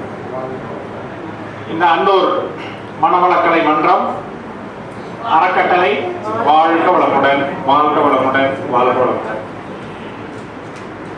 இந்த ஒரு நல்ல நிகழ்வு இனி உலகம் முழுவதும் நம்ம அன்னூர்லேயும் வந்து சிறப்பாக அடுத்தடுத்து எதிர்த்து போகிறதுக்கு மூல காரணமாக இருக்கிற நம்ம ஐயா நமது மகரிஷி அவர்களும் அவர்களது வாழ்க்கை துணையான லோகாம்பாள் அவர்களும் வாழ்க வளமுடன் அவர்கள் புகழும் அந்த நல்ல வைப்ரேஷனும் உலகெங்கும் பரவட்டும். இந்த இனிய நிகழ்விற்கு காரணமான அனைவருக்கும் மீண்டும் ஒரு முறை நன்றியும் வாழ்த்துக்களும். வாழ்க வளமுடன். அதே மாதிரி நம்ம பொறுப்பாசிரியர், துணை பேராசிரியர், எங்களோட மன்றத்தோட லட்சிய தம்பதிகளே சொல்லலாம், சேவையாகட்டும் மற்ற இதர பணிகளையும் முன்னிட்டு நடத்தி கொண்டிருக்கிற திருவேங்கடம் ஐயா அவர்களும் அவரது வாழ்க்கை துணையும் அவரது சேவையும் வாழ்க வளமுடன், வாழ்க வளமுடன், வாழ்க வளமுடன். தனி மனித அமைதியை கடைபிடித்து உலக அமைதிக்கு வித்திட வேண்டும் என்று அன்புடன் மகரிஷியின் வார்த்தைகளால் கேட்டுக்கொள்கிறோம். வாழ்க வளமுடன். மிகச் சிறப்பாக நடத்தி கொடுத்த சுப்பிரமணியம் ஐயா அவர்களை வாழ்த்தி இந்த சிறிய அன்பளிப்பை அளிக்கிறோம். மகரிஷியின் புத்தகமான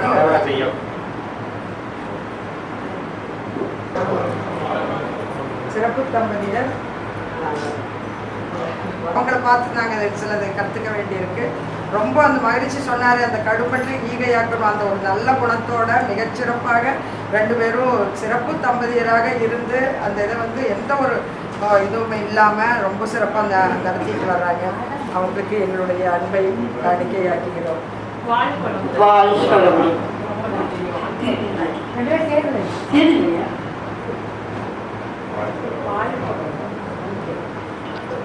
சிறப்பு தம்பதியரான நாகராஜ் ஐயா, துளசி அம்மா அவங்க சொல்லிட்டாங்க, 2 பேருமே அவங்க கணவரை விட்டு கொடுக்காம ரொம்பவும் அன்பு பாசமாக இருக்கிறாங்க அப்படின்னு சொல்லி ரொம்ப சந்தோஷம். அதே மாதிரி எல்லாருமே கணவன் மனைவி இருக்க வேண்டும் என்று வாழ்த்தி இந்த சிறிய அன்பை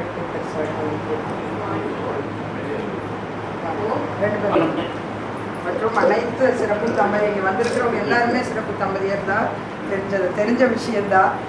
சிலர் சூழ்நிலை காரணமாக தம்பதியராக வர முடியாமல் இருந்திருக்கு. இருந்தாலும் அவங்களுக்குள்ளவே ஒரு நல்ல வைப்ரேஷனை இந்த விழா உருவாக்கி இருக்கிறோங்கிறது கண்டிப்பாக நம்ம நம்புகிறோம். மேலும் மேலும் நம்மளுடைய உறவுகள் வளர வேண்டும், வாழ வேண்டும் என்று வாழ்த்தி வாழ்க வையகம், வாழ்க வையகம், வாழ்க வளமுடன்.